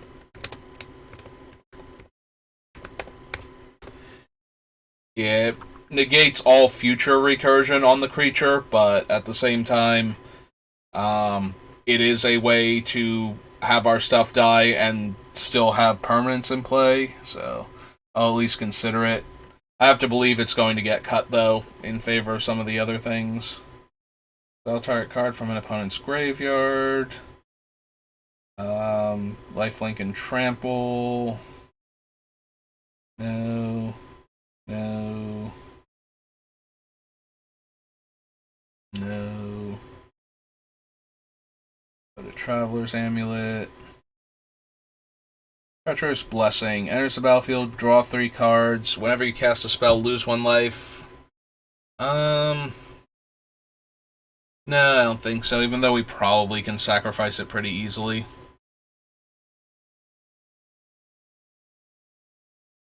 Whenever Sentry attacks, exile target creature card in your graveyard. When it dies, put all cards exiled with it onto the battlefield.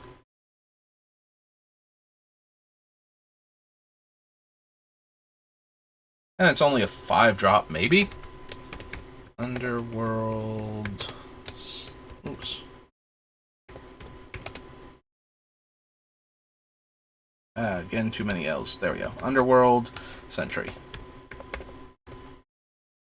Unknown Shores, Venomous Hierophant, and the Woe Strider. Probably don't need Woe Strider. It does make another body with it, and we can sacrifice to Scry, but we'll have plenty of ways to sacrifice our own stuff, so that's Theros Beyond Death. Throne of Eldraine.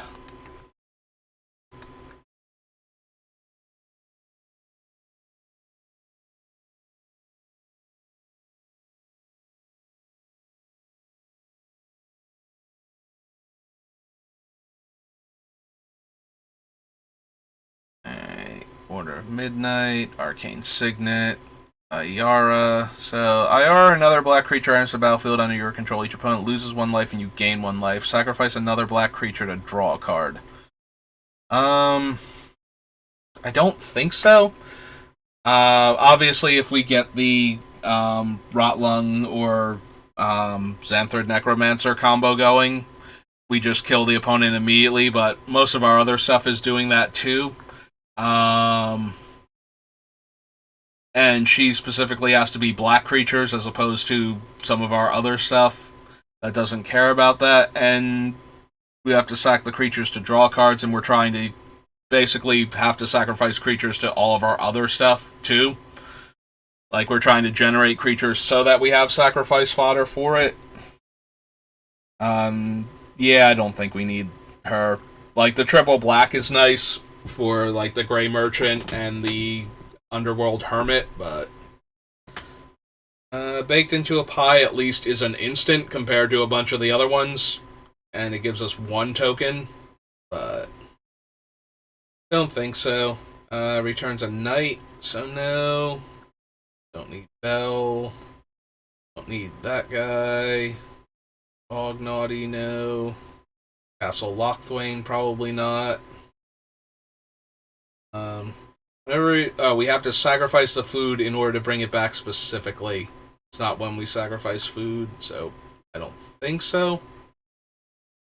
Cauldron Gift, there's Chittering Witch. So she gives us a 1/1 for each opponent we have.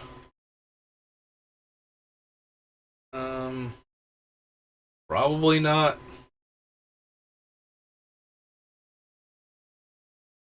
A Clackbridge Troll, no. Don't want to give our opponents a bunch of 0-1s. Even if we do get an 8/8 out of it. Drains Life, no. Takes 2 1/1s, but it's harder to do things with it.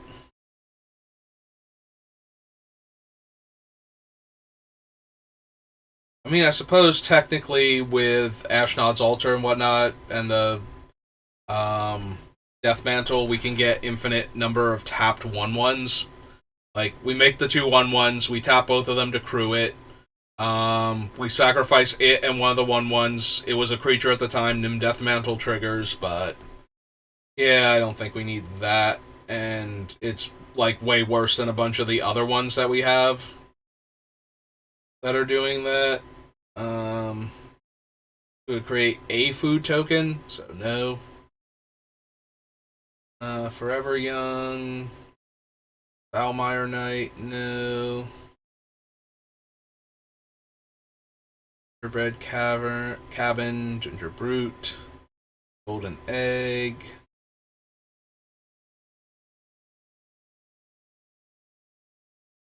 Knight, Hengewalker, Baldic Banner.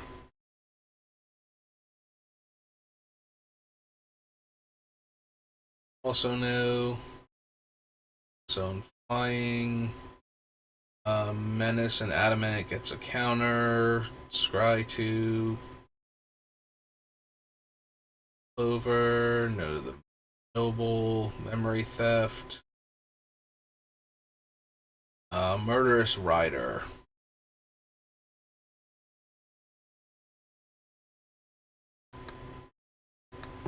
I suppose we will consider Murderous Rider. Eldraine, there it is, Throne of Eldraine. So Murderous Rider. Alright, I know Murderous is a real word. What did I do to it? Oh, I missed the R there. Murderous Rider. Mystic Sanctuary, Oathsworn Knight. Order of Midnight again. Piper of the Swarm. Makes 1/1 rat tokens, and also lets us steal our opponent's stuff. I don't know that we're going to have room for him in here. Or any of the other rat cards, for the most part. Like, we will have to see. Falmire Knight again. Rankle. Deals combat damage to a player, discards a card, loses a life and draws a card, sacrifices a creature. Yeah, I'm gonna consider Rankle. AL, Master of Pranks.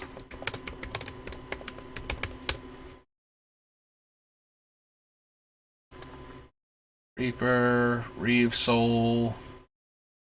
Creature attacks you or planeswalker you control. Controller loses 1 life, you gain 1 life. Nope, nope, no.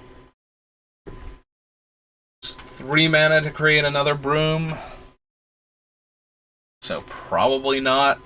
That seems a bit too mana intensive for a 2/1. Vector Shriek. Spinning Wheel, Stone Coil, Murderous Rider again. Sir Conrad, though, perhaps. Sir Conrad. Grim. Apparently, Conrad can be spelled with a K.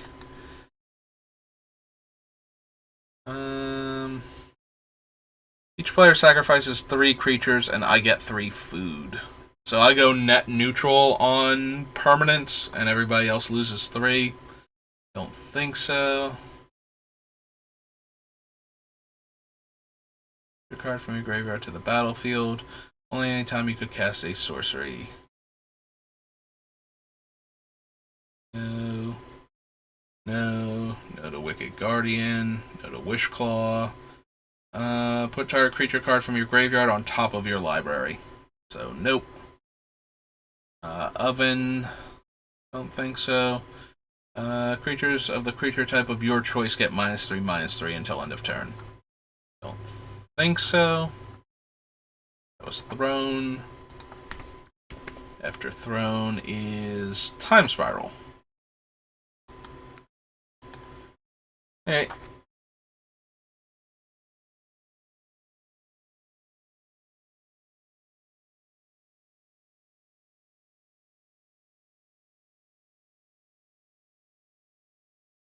Run Academy, Assassinate, Assembly Worker, Sack Slivers for mana, Call to the Netherworld,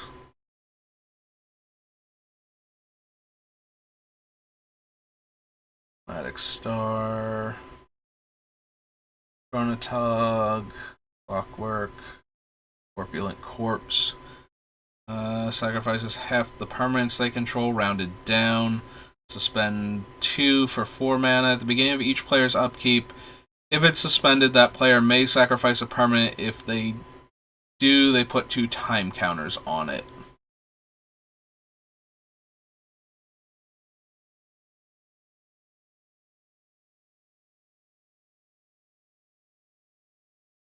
I mean, we're never going to cast it for the 10 mana, so it has to be suspended.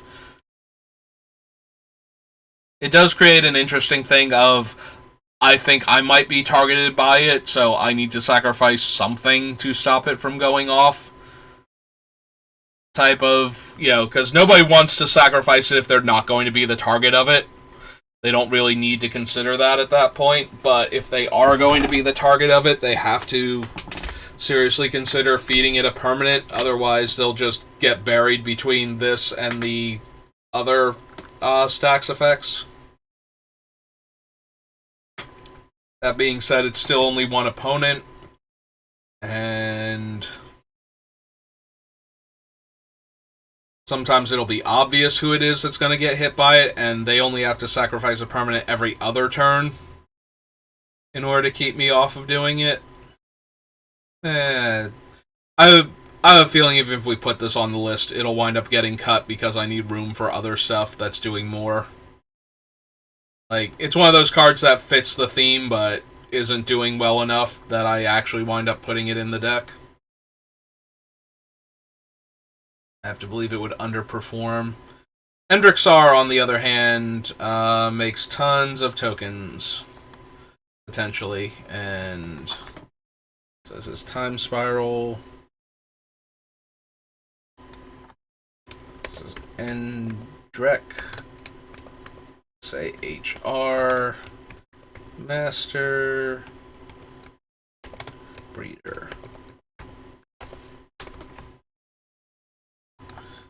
Eye of Urborg, Faceless Devourer, Fallen Ideal, or Idol. Nope, Fallen Ideal. Feebleness. Power.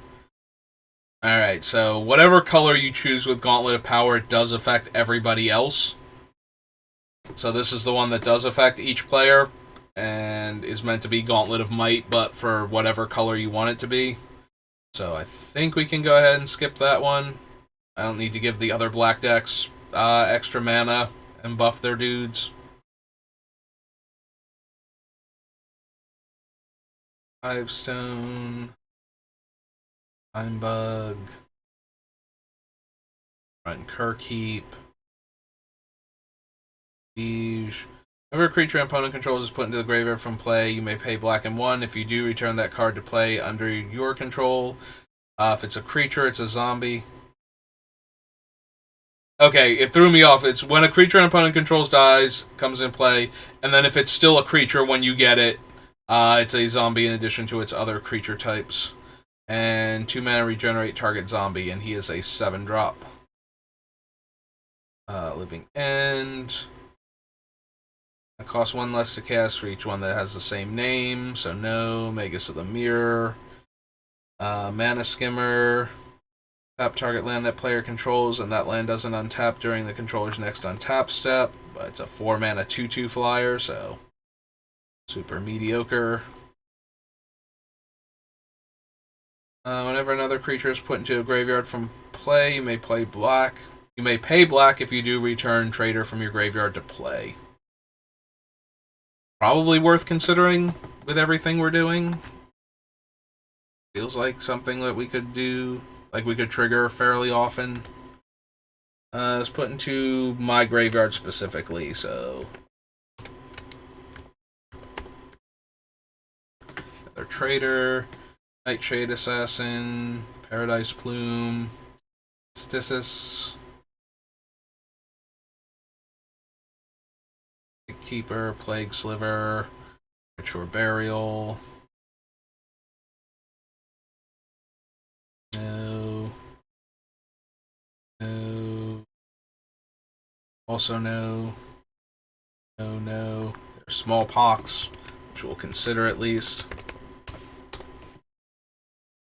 Strangling Soot can't be run. Stronghold Overseer. Mr. Stuffy Doll. Sudden Death. Sudden Spoiling. It does combine very well with the Infest effects that we might have. We only have like 1 or 2 at the moment though, so.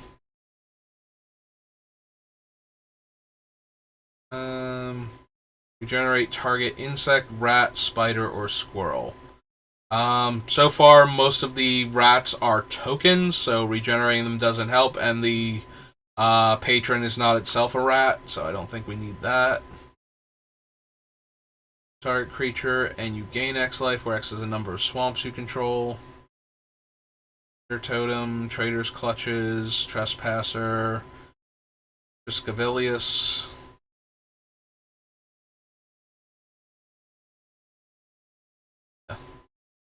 Orc Siphon Mage, Urza's Factory, Pyrrhic Sliver, Spencer Sliver, Vesuva, Mures, and Weatherseed. Nope. Alright, so that was Time Spiral. Time Shifted, Remastered, Torment.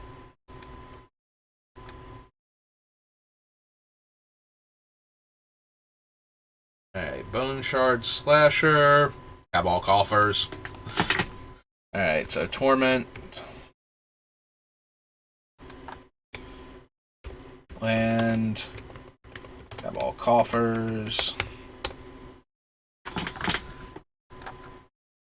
Cabal Ritual, Cabal Surgeon, Torturer, Rats, Worm. I don't think we're running Chainer. He does give Braids a +1/+1, but then again, if he dies, she gets exiled, so maybe not.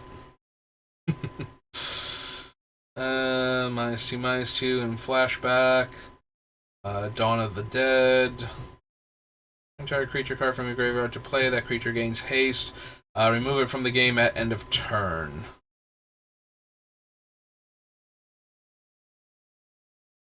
So we can return it, like we can stack the triggers so that way we can return it in time to sacrifice to Smokestack. So we do have that option.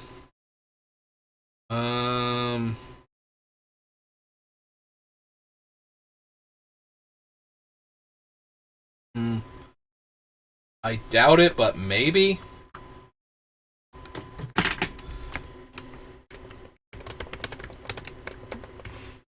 Alright, we'll add it to the list. Faceless Butcher, no. Boom Drifter. -2/-2. Hypnox. Icarid.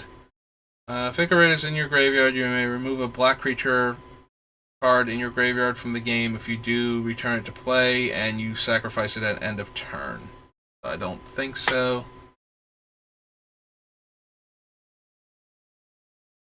F deals 1 damage to each creature and each player. When no creatures are in play, sacrifice Last Laugh.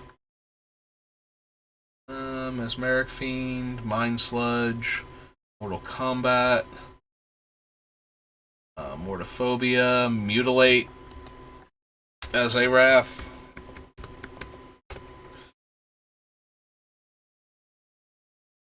As a Wrath that gets around a lot of indestructible creatures. And eventually gets around all of them with enough lands in play.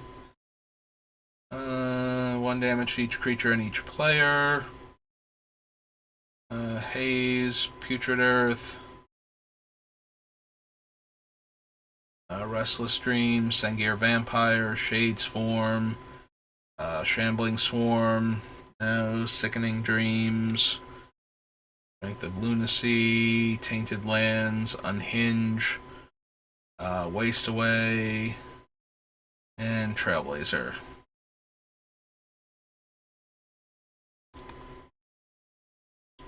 Alright, so that was Torment.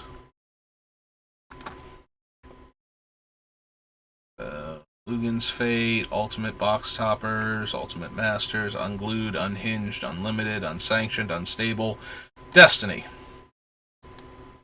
Alright.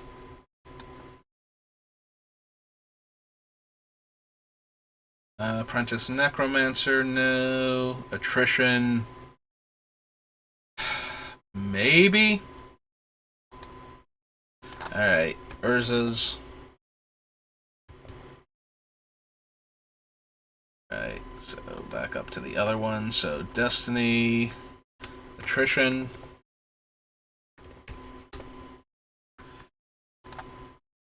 Don't want Body Snatcher, Braid Cup.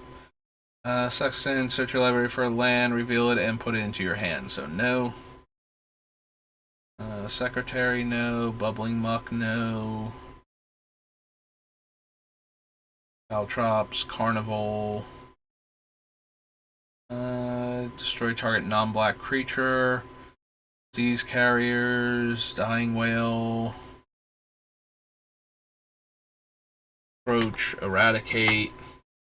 Shooter, Festering Wound, Junk Diver if I want it. Junk Diver as another way to get back a dead artifact. Lurking Jackals, no. Mantis Engine, Masticore, Metalworker. Any number of black cards, target creature gets -X, where X is the number of cards revealed, and it's a 4-mana 1/1. Don't think so. A Monitor, Negator, Plague Dogs, Powder Keg, blah. Scent, Scrying Glass, Skittering Horror, Slinking Scourge, Soul Feast, Squirming Mass, Storage Matrix. It's untapped. Instead of each player untapping the permanents they control during their untap step, that player chooses artifacts, creatures, or lands and untaps all permanents of the chosen type they control.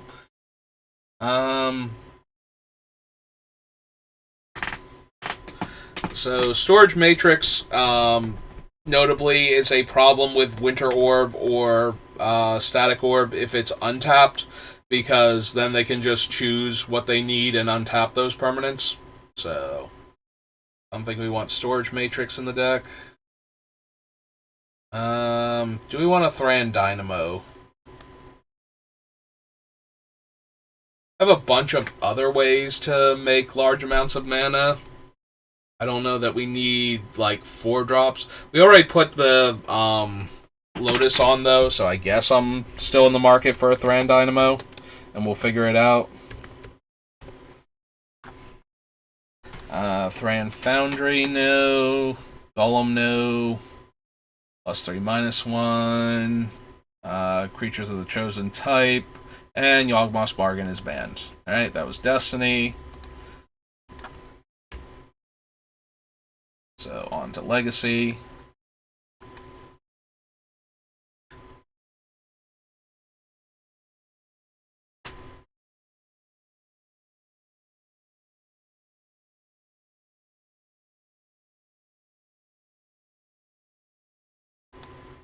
Yeah, if we could not reload the page, but with all my stuff gone again, that'd be helpful. Right, forces doesn't force creatures to attack, but punishes the opponent for not attacking. Beast of Burden, no. Bone Shredder, no. Brink of Madness. A player who controls more permanents than any other cannot play lands or artifact, creature, or enchantment spells. That player may sacrifice a permanent to ignore this effect. I mean, we're trying to be the player with the most amount of stuff, so it will only affect us. Like, we're not going to get into a position where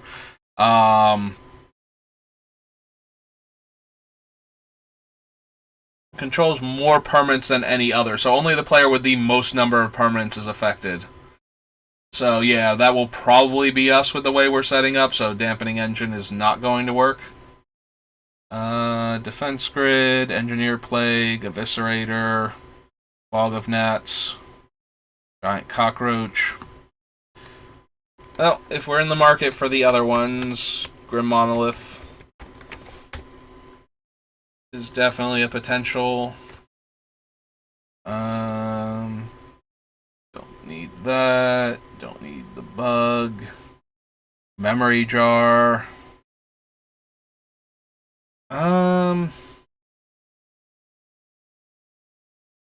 Don't think we need Memory Jar. There's no mercy.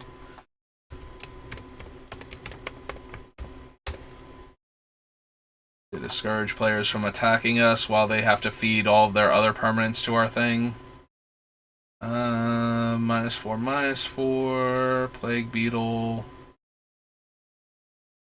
No. No. Ring of Gix.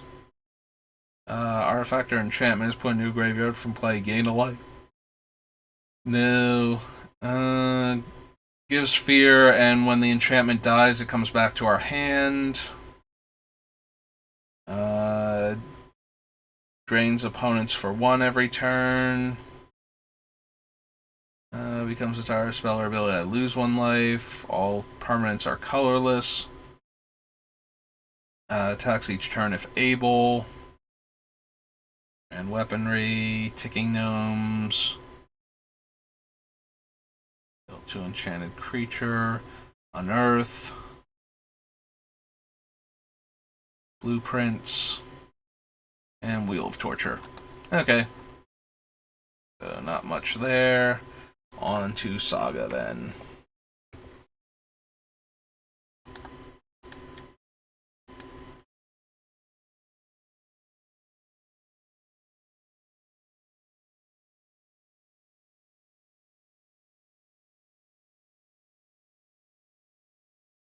Target player discards 2 cards. No. Codex. No. Befoul.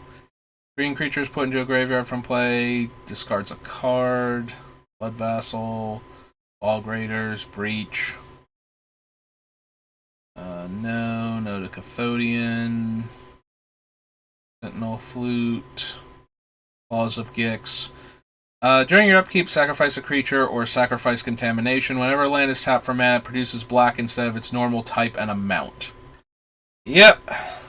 That seems like something that will stop our opponents from being able to cast a lot of their spells. Unless they are also a black heavy deck.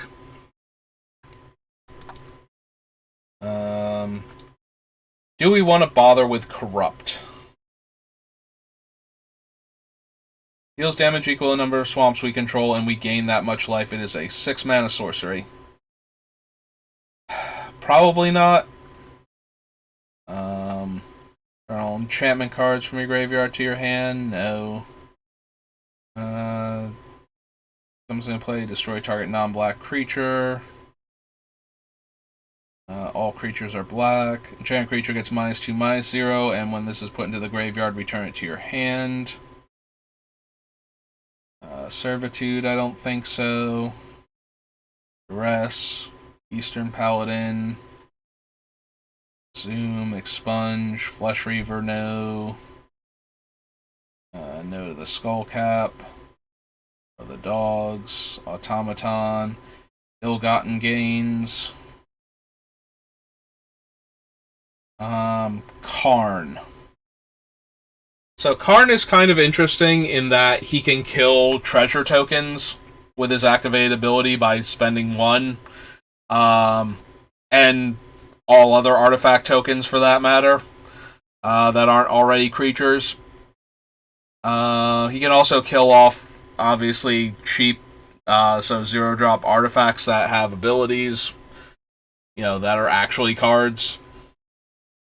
I don't know if that's good enough by itself to merit Karn being in the deck. Especially since he really isn't able to deal damage to opponents. I do like the idea of being able to spend 1 to kill any of their, artifact tokens, though. And any of their 0-drop artifacts that aren't creatures. I guess I can add him to the list, and we'll probably wind up cutting him, though.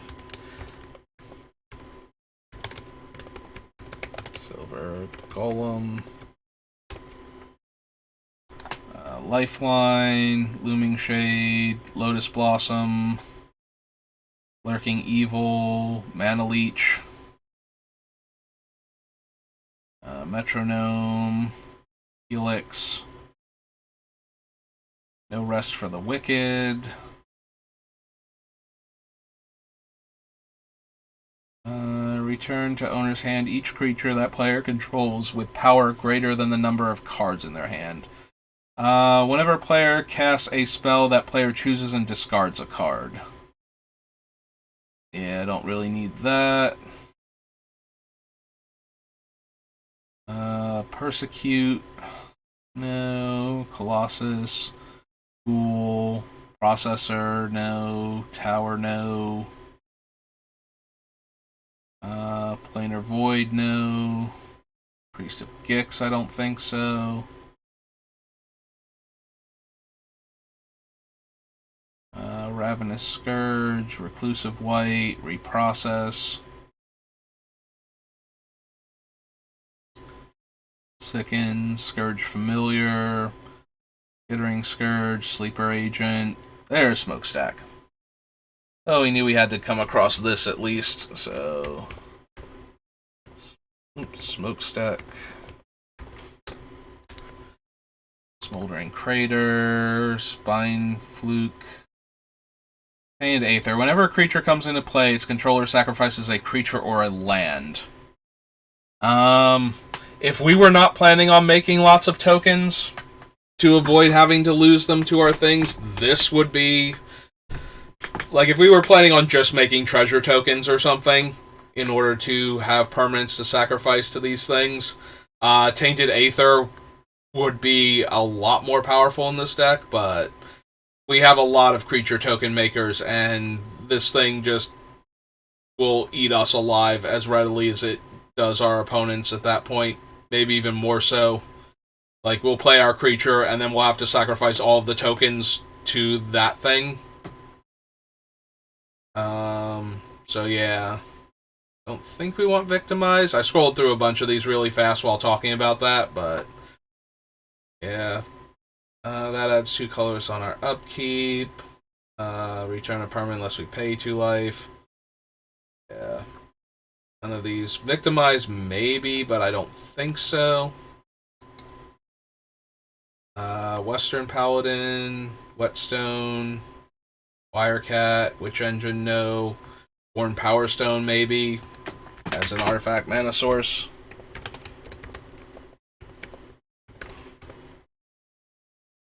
Yawgmoth's Edict. Opponent successfully casts a white spell, they lose 1 life and I gain 1 life. No. And Yawgmoth's will? Quite possibly.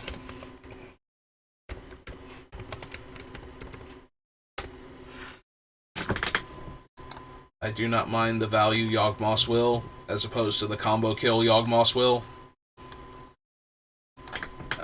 that you normally see it do. Alright, so Saga, Vanguard, Vintage Masters, Visions.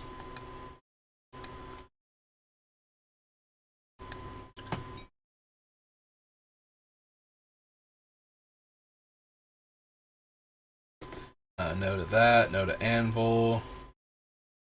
It's a Swampin' Edition, so no. Put into your graveyard from play, pay 1 life, and return it from your graveyard to your hand at end of turn. So no. Crypt Rats, Dark Privilege, Deathwatch. When it's put into a graveyard, that creature's controller loses amount of life equal to its power, and you gain life equal to its toughness. At the end of each turn, each player who tapped a land for mana during that turn sacrifices a land. If a plane's is sacrificed in this way, Desolation deals 2 damage to that plane's controller. Is that enough with our deck? Like, if we have enough artifact mana sources, then we don't have to necessarily tap lands during our turn to pay for things, and opponents tapping lands to pay for things. We would have to sacrifice Desolation to get rid of it, though. Like, there's no way around that. Other than, like, there's no upkeep cost on it that we can choose to not pay when we're done with it, when opponents have lost enough lands. Maybe, though. We also do have the Drown Yard currently on our list, and that's an easy way to sack a land every turn for it. So, Desolation. We'll add it to the list and see if we want it or not. No to Everglades, no to Ascari. Card you control, target opponent loses 2 life unless they sack a permanent or choose and discard a card. It does have to be a card in play, not a token, so there's that. So probably not. Don't want everything to cost less mana. No to Spite, no to Mine. Necromancy. Sack a creature, put Necro Savant into play. Only if it's in your graveyard. Necrotal. Marauder. Walker. Pillar Tombs.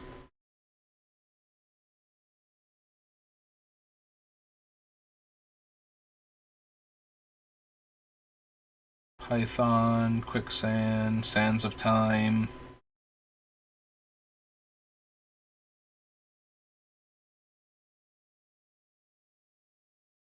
Desai's Ring, Snake Basket. We've got Assassin, Tar Pit Warrior, Nefarious Puzzle Box. No, no. Vampiric Tutor.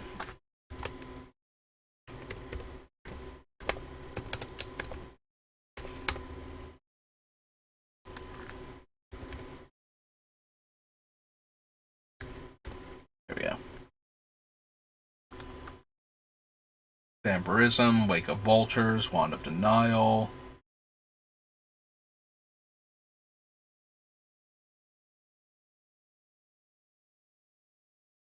No, don't think so.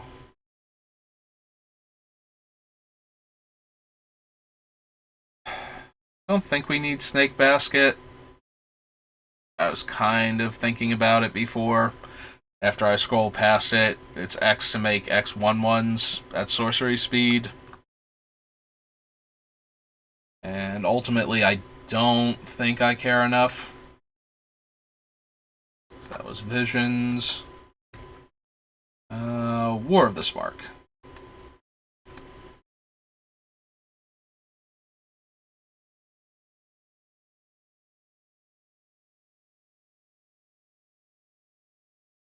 Alright.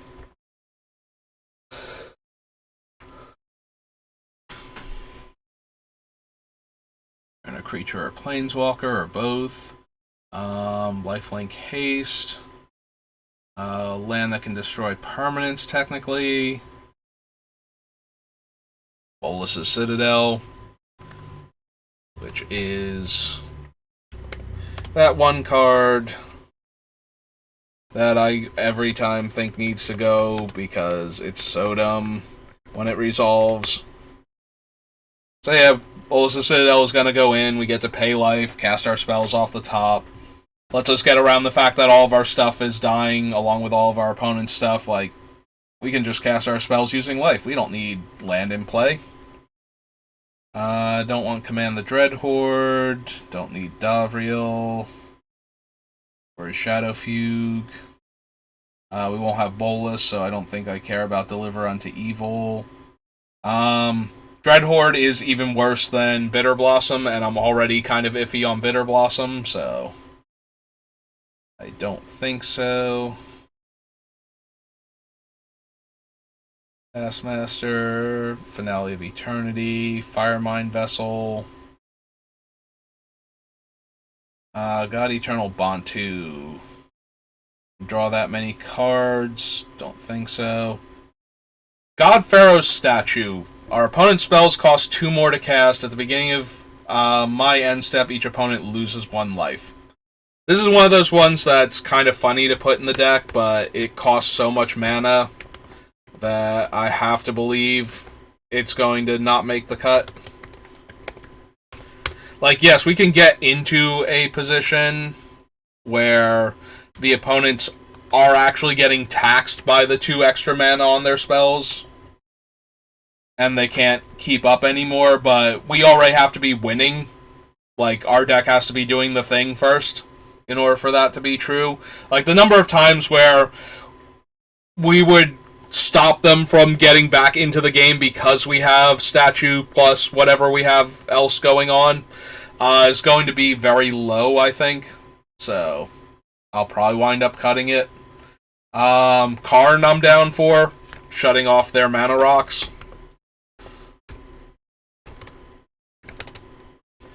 Great Creator. While letting us still use ours.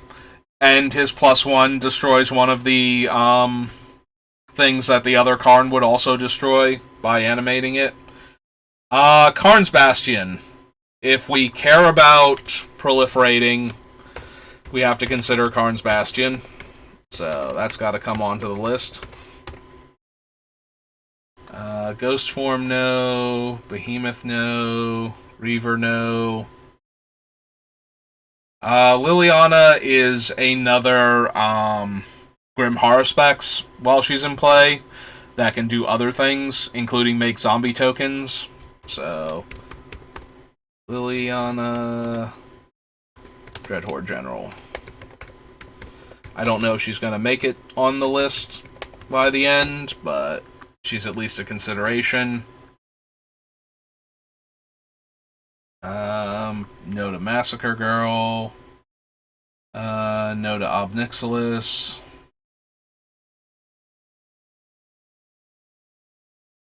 It's a sorcery, so I'm way less inclined to use Price of Betrayal. If it were an instant, if I could get the 5 counters off of our smokestack before we untap and like reset it to 0, and not have to sacrifice anything and then put more counters on it, I might be interested in it, but as a sorcery, yeah, I don't think that's going to work. Because we'll have already had to sacrifice for that turn, and my colorless spells cost 2 less, but he's a 6-drop. and +1s to make a 2/2 that we can then sacrifice and get a card out of. And -3s to destroy a permanent.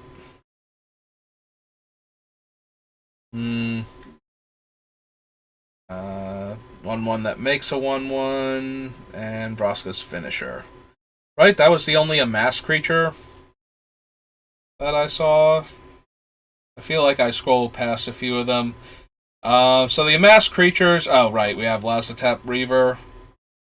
Yeah, I scrolled past them is what happened. So, the amassed creatures, because it's one creature that also amasses, means that it's a creature and a token. So we can go infinite with Death Mantle and what's its name, but... Yeah, it looks like it's just those three then that are actually creatures. Yeah. So I would need something else going on, and giving my zombie tokens Death Touch is not quite it, so... That was War. On to Weatherlight.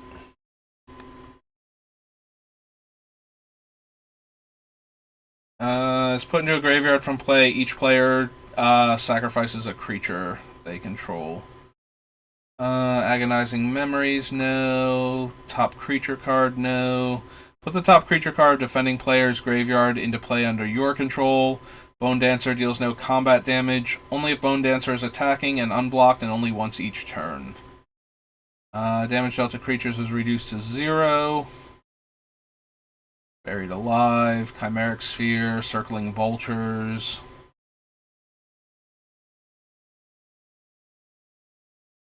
Coils of Medusa, Dingus Staff. Whenever a creature is put into any graveyard from play, deals 2 damage to that creature's controller. If it were 1 damage, I might be tempted. Also, if it were cheaper. Deals 1 damage to each creature and player. Sacrifice it, deals 3 damage to each creature and player. No to Fledgling Djinn, Gallow Braid. X creature cards in your graveyard deal X damage to target player. I think we need Infernal Tribute. Mana Web, Mind Stone, maybe. Weatherlight.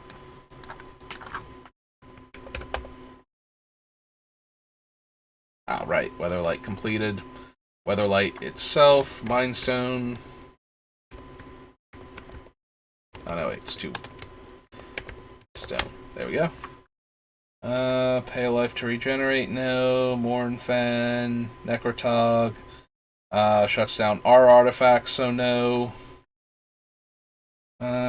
Choose and discards a card.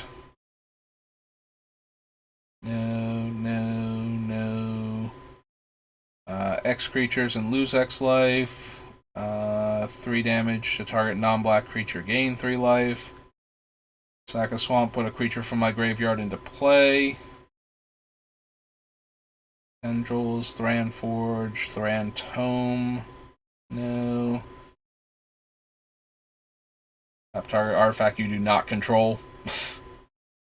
Urborg Justice, no. Stalker. That player controls any non-black permanents other than lands, deals 1 damage to them, so even our artifacts will damage us from that. Wave of Terror, no. Well of Knowledge, no. So nope. Alright, that's the Weatherlight. Alright, Welcome Decks. World Wake. Yeah, I think I'm just going to power through and try and finish all of the sets. Then I'll have to take a break because I need to go get all of the text for all of these cards so I can evaluate them properly. And I need to go back and look at some of the older sets that we went through before I realized that we were going to do specifically stacks and figure out if there's any cards there. From an opponent's graveyard. With mana value less than the number of allies you control. There's Anawan, Bojuka Bog. Probably still consider Bojuka Bog. So this is World Wake.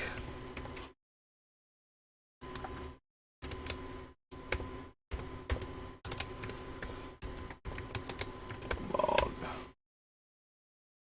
Brigand, no. Brink, no. Butcher. Butcher is my least favorite because it is a creature, and it's so much more expensive than the other ones. But, oh, Malakir.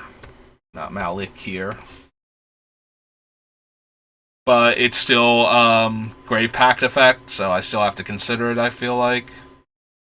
Corrupted Zendikon, no. Dead Reckoning, no. Death Shadow. Everflowing Chalice. Especially if we're gonna proliferate Everflowing Chalice. Because eventually, if we use, Contagion Clasp, for example, and it's 4-tap Proliferate. Once we've proliferated onto Everflowing Chalice enough, it becomes tap Everflowing Chalice to proliferate onto our other stuff, and then we have Overflow of Mana after that. So it eventually gets to the point where the investment starts paying for itself. So Everflowing Chalice, Cornucopia, the 3X, and taps for mana of any color. Work very well with proliferate cards in order to just get you to the point where you're netting mana from activating them every turn. So now you're getting free proliferates every turn. Lodestone Golem is non-artifact spells, cost 1 more to cast. So I put the Thorn in because it's non-creature spells. If we add in the other things, though, like the, what's the thing? The thing from Tempest. I'm blanking on what their names are now. The cycle. Are they talismans? The things that make our spells of the appropriate color cost 1 less to cast. They're not talismans. It's annoying me now. I've been staring at the screen too long, and I'm starting to get a bit of a headache, and, well, I want to try and make it through. But anyway, so the thing that we have that's already on the list that reduces our black spells by 1. If we have enough effects like that to counteract our own things while still making the opponent's stuff more expensive, is that actually worth it? Like, do I want, Sphere of Resistance in this deck? Maybe. So, we'll add the Golem. I don't know if it's going to make it in, because it does, negatively impact some of our other cards that we're running, but you choose a card for them to discard, Nemesis Trap, but we might get to a point where it's okay that we have a bunch of spells that are increasing the casting cost of all of our spells if the opponents don't have the resources necessary to cast their own spells anymore. Like, if we can just overtax them, it doesn't matter if we're getting minorly taxed each turn.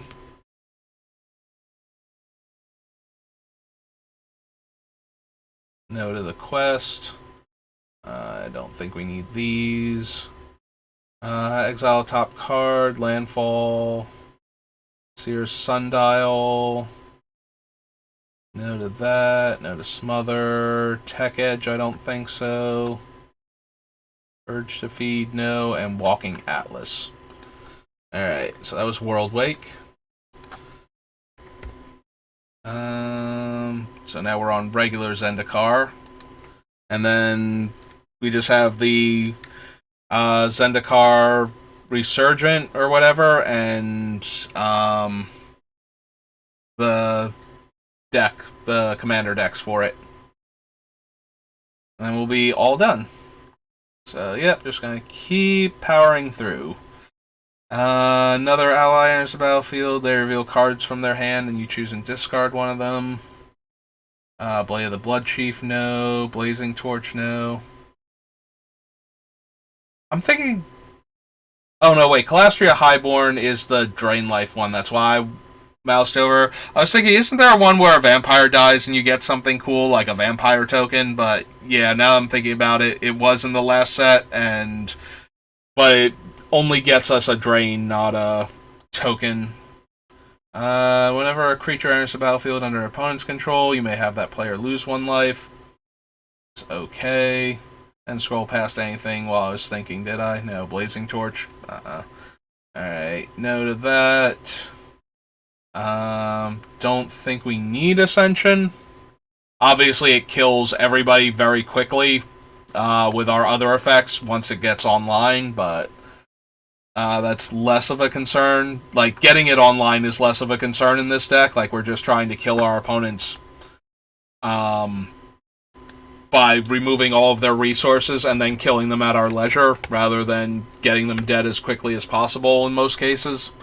Bloodghast comes back every time we landfall, so with our fetch lands that we're planning on running, we can get it back multiple times in a turn, so that'll work. I don't know that we can put enough black creatures in our graveyard for the crypt. Target land its controller discards a card, disfigure, monument. I probably want Expedition Map for some of the non-basic lands that I'm planning to run. Just to make sure we can get them when we need them. So being able to tutor up Cabal Coffers and maybe Nykthos. Plus any of the other ones that we're running.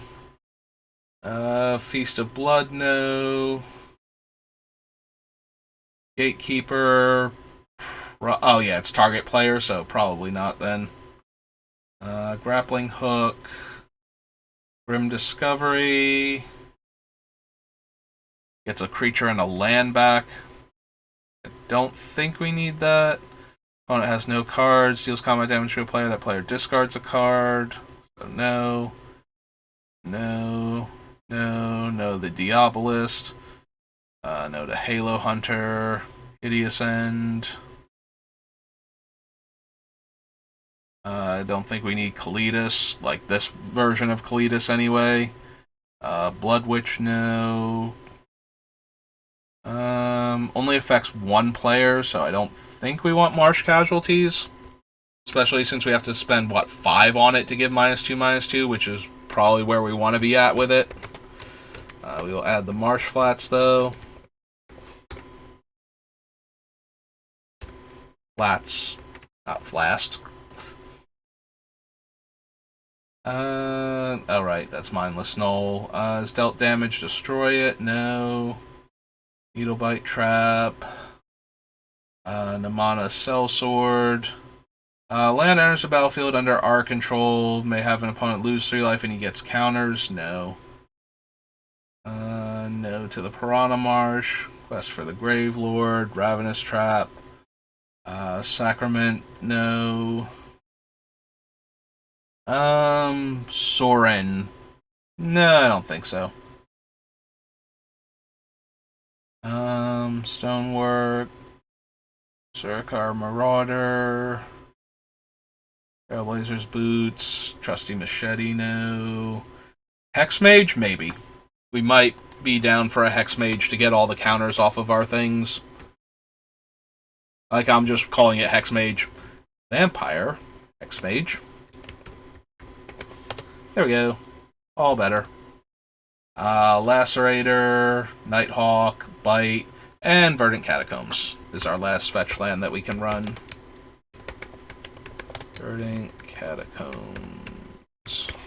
Unless we want to run the 2 bad ones from Mirage, which I don't think we do. We do get access to Bloodghast and to a lesser extent the Shade that's coming up. So, oh wait, format, no, we need expansion. So that was Zendikar. Next up is Zendikar Rising. Rising, Resurgent. One's the expansion name, one's an enchantment from one of the other expansions that doesn't start with Zendikar. It's all the same thing. And like I said, I'm getting eye strain and a bit of a headache now. So we're going to get through these last 2 sets though, because we're right there. And then I'm going to take a break. And by take a break, I mean I'm probably going to... Can we stop doing this now? Can we stop erasing my search results? What are you doing, Gatherer? Why are you doing this? Just let me search for the last 2, sets of cards.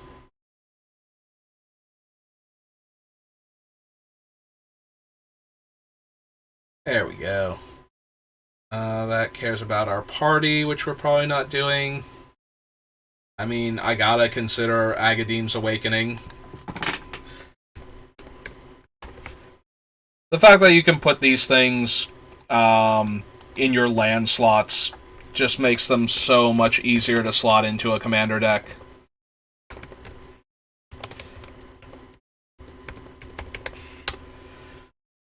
And you get that extra value, and having it be a land that comes into play tapped, or that you have to pay 3 life for, is just next to nothing as far as costs go to have it in your deck. It does have to be a relevant spell. Like, the mythic ones are usually worth considering at least. Especially the black one. Like, the black one almost always makes it into my decks. The red one is definitely okay, and the green one is okay if you're creature heavy. So they at least get a nod to getting into the decks. And some of the spell lands that always have to come into play tapped do enough that I'm willing to consider them. Coveted Prize, no. Crawling Barrens, no. Deadly Alliance, no. Demon's Disciple, nope. Drana, don't think so.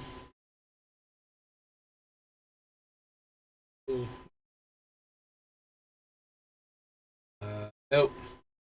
Feed the Swarm, I kind of feel inclined to include just because it targets and destroys an enchantment, which black right now has like no other cards that target the enchantment, so it is a targeted enchantment removal spell for 2 mana in black. That can also kill a creature. Yes, we're going to lose a bunch of life, and yes, that's not great, but not having to spend 7 mana to destroy target enchantment in our mono black deck, definitely worth considering.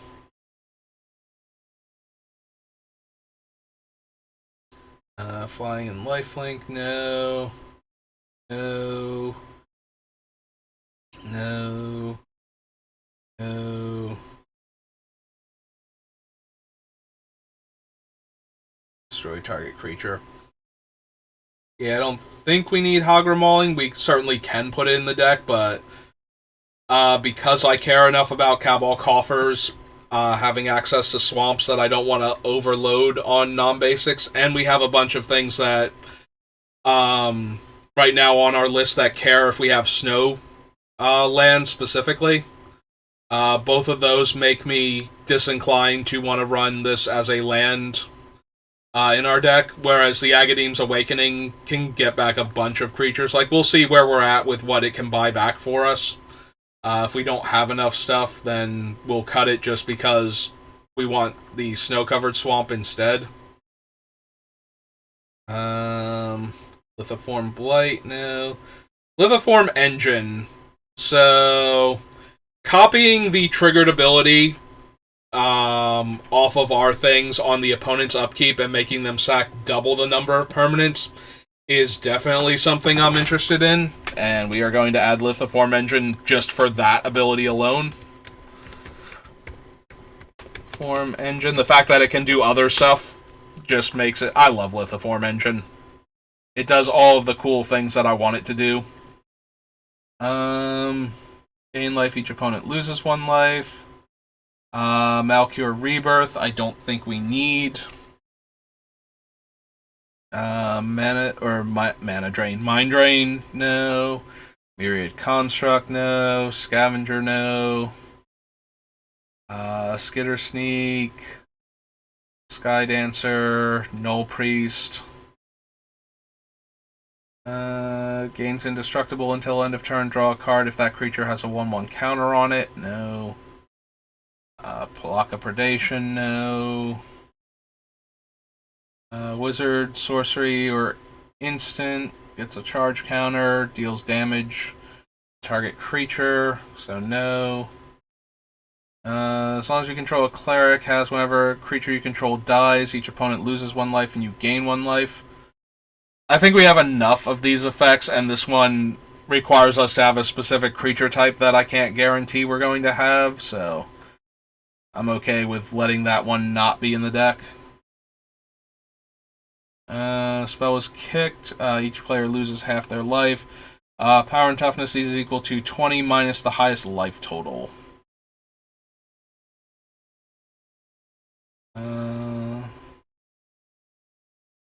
Yeah, that would hit all of our tokens also, so no to Shadow's Verdict. Don't think we need Skyclave Relic. There's the Shade. If it was kicked, it enters with 2 counters. Landfall, we can cast it from our graveyard.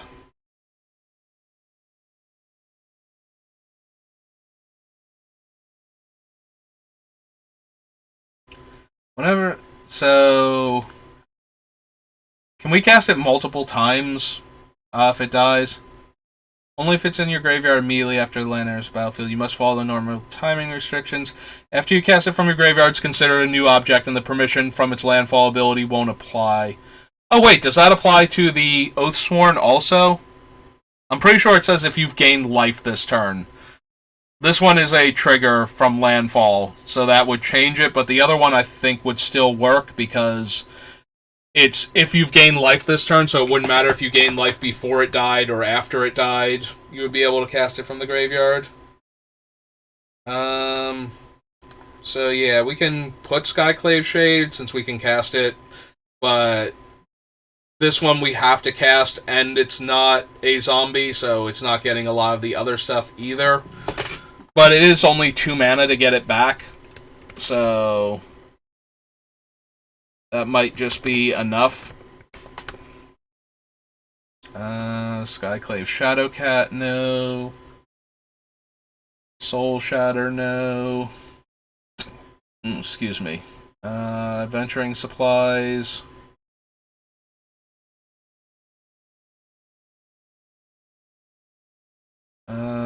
Don't think we care about Tabaraks because we don't have enough clerics necessarily. Thwart the Grave, no.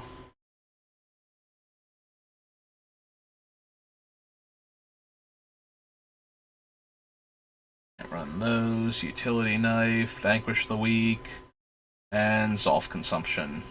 Or Zoff Consumption. Alright, and that only leaves the Commander decks, which I think are only going to have like 2 cards max. In fact, I think it's only 1. I think Anawan only has 1 mono black card, but let's go ahead and see. Yep, that is the last set, so we'll go ahead and add that.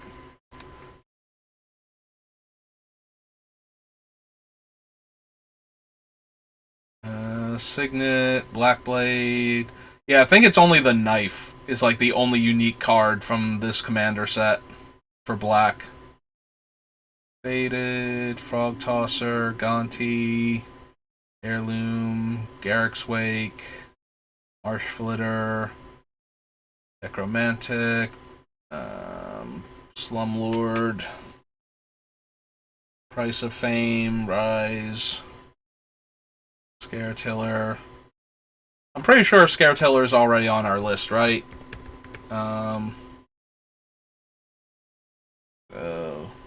Commander Brawl. Yep, there it is, Scaretiller. I was pretty sure I'd seen it before. And then I'd added it to the list. Sir Conrad. There it is, Whisper Steel Dagger. +2/+0, costs 3 to cast, 3 to equip. Deals combat damage to a player, may cast a creature spell from that player's graveyard this turn, and may spend mana or mana of any color to cast that spell. Yeah, similarly to the other one, I don't think I care enough about that one in order to want it in our deck. So, yep, that is every single set, and I have my work cut out for me because we plowed through this. We're on, like, number 6, and we're already done. Like, Beamtown Bullies, we got to 40 before we were done. And Miracle, with me going through it a lot faster than I did Beamtown Bullies, because I had a lot less rambling stories to tell that I hadn't told recently, still was, what, like 20-some-odd episodes? So, yeah, I have powered through this one way faster than I thought I would, so... Like I said, I got my work cut out for me now, adding all of the text to this thing, so I have an easier time figuring out what I'm doing. And I have to go back and look at some of the other sets with an eye towards, specifically, the, Smokestack. The Stacks, thing. Here, real quick, since it's one of the things that I most want to check on. Where is Arisen restored? AVA. There she is. We'll add that. We'll take off the commander real quick. I want to check the wording on Descent into Madness, because it's supposed to be a smokestacks variant, and I want to see exactly what you're allowed to do with it to see if it's just god-awful and we can't even consider it as an additional smokestack, or if it's actually working in the deck. So there's Blood Artist. I'm also looking at the other cards while I'm going through it, just because at this point, save myself a little bit of time. Okay, beginning of your upkeep, put a despair counter onto it, then each player exiles X permanents they control and or X cards. So it does actually... So first of all, everybody goes at the same time, like it's not each player's upkeep. And second of all, it lets you exile tokens, which is something that I was actually worried about it not allowing you to do. So yeah, that's probably going to make it into this deck then. The downside is that we can't make players sacrifice more than we're losing by removing the counters from it, but we can, like, if other players are way behind us, we can remove enough counters off of it with the other effects at that point that we don't have to lose a ton of stuff just to get rid of their things. Descent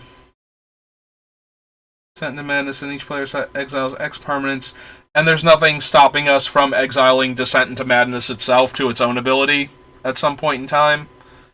So, yeah, I think that's going to make the cut then.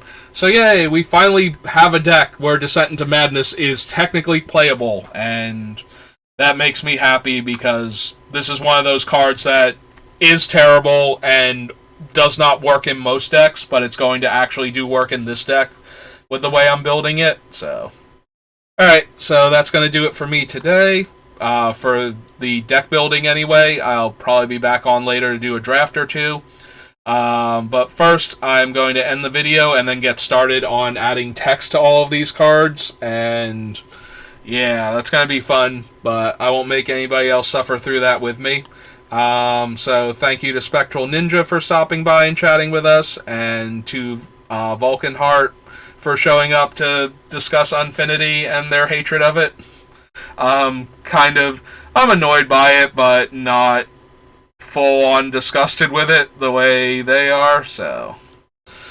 But we'll end the stream here, and I will see you next time. Thanks for watching.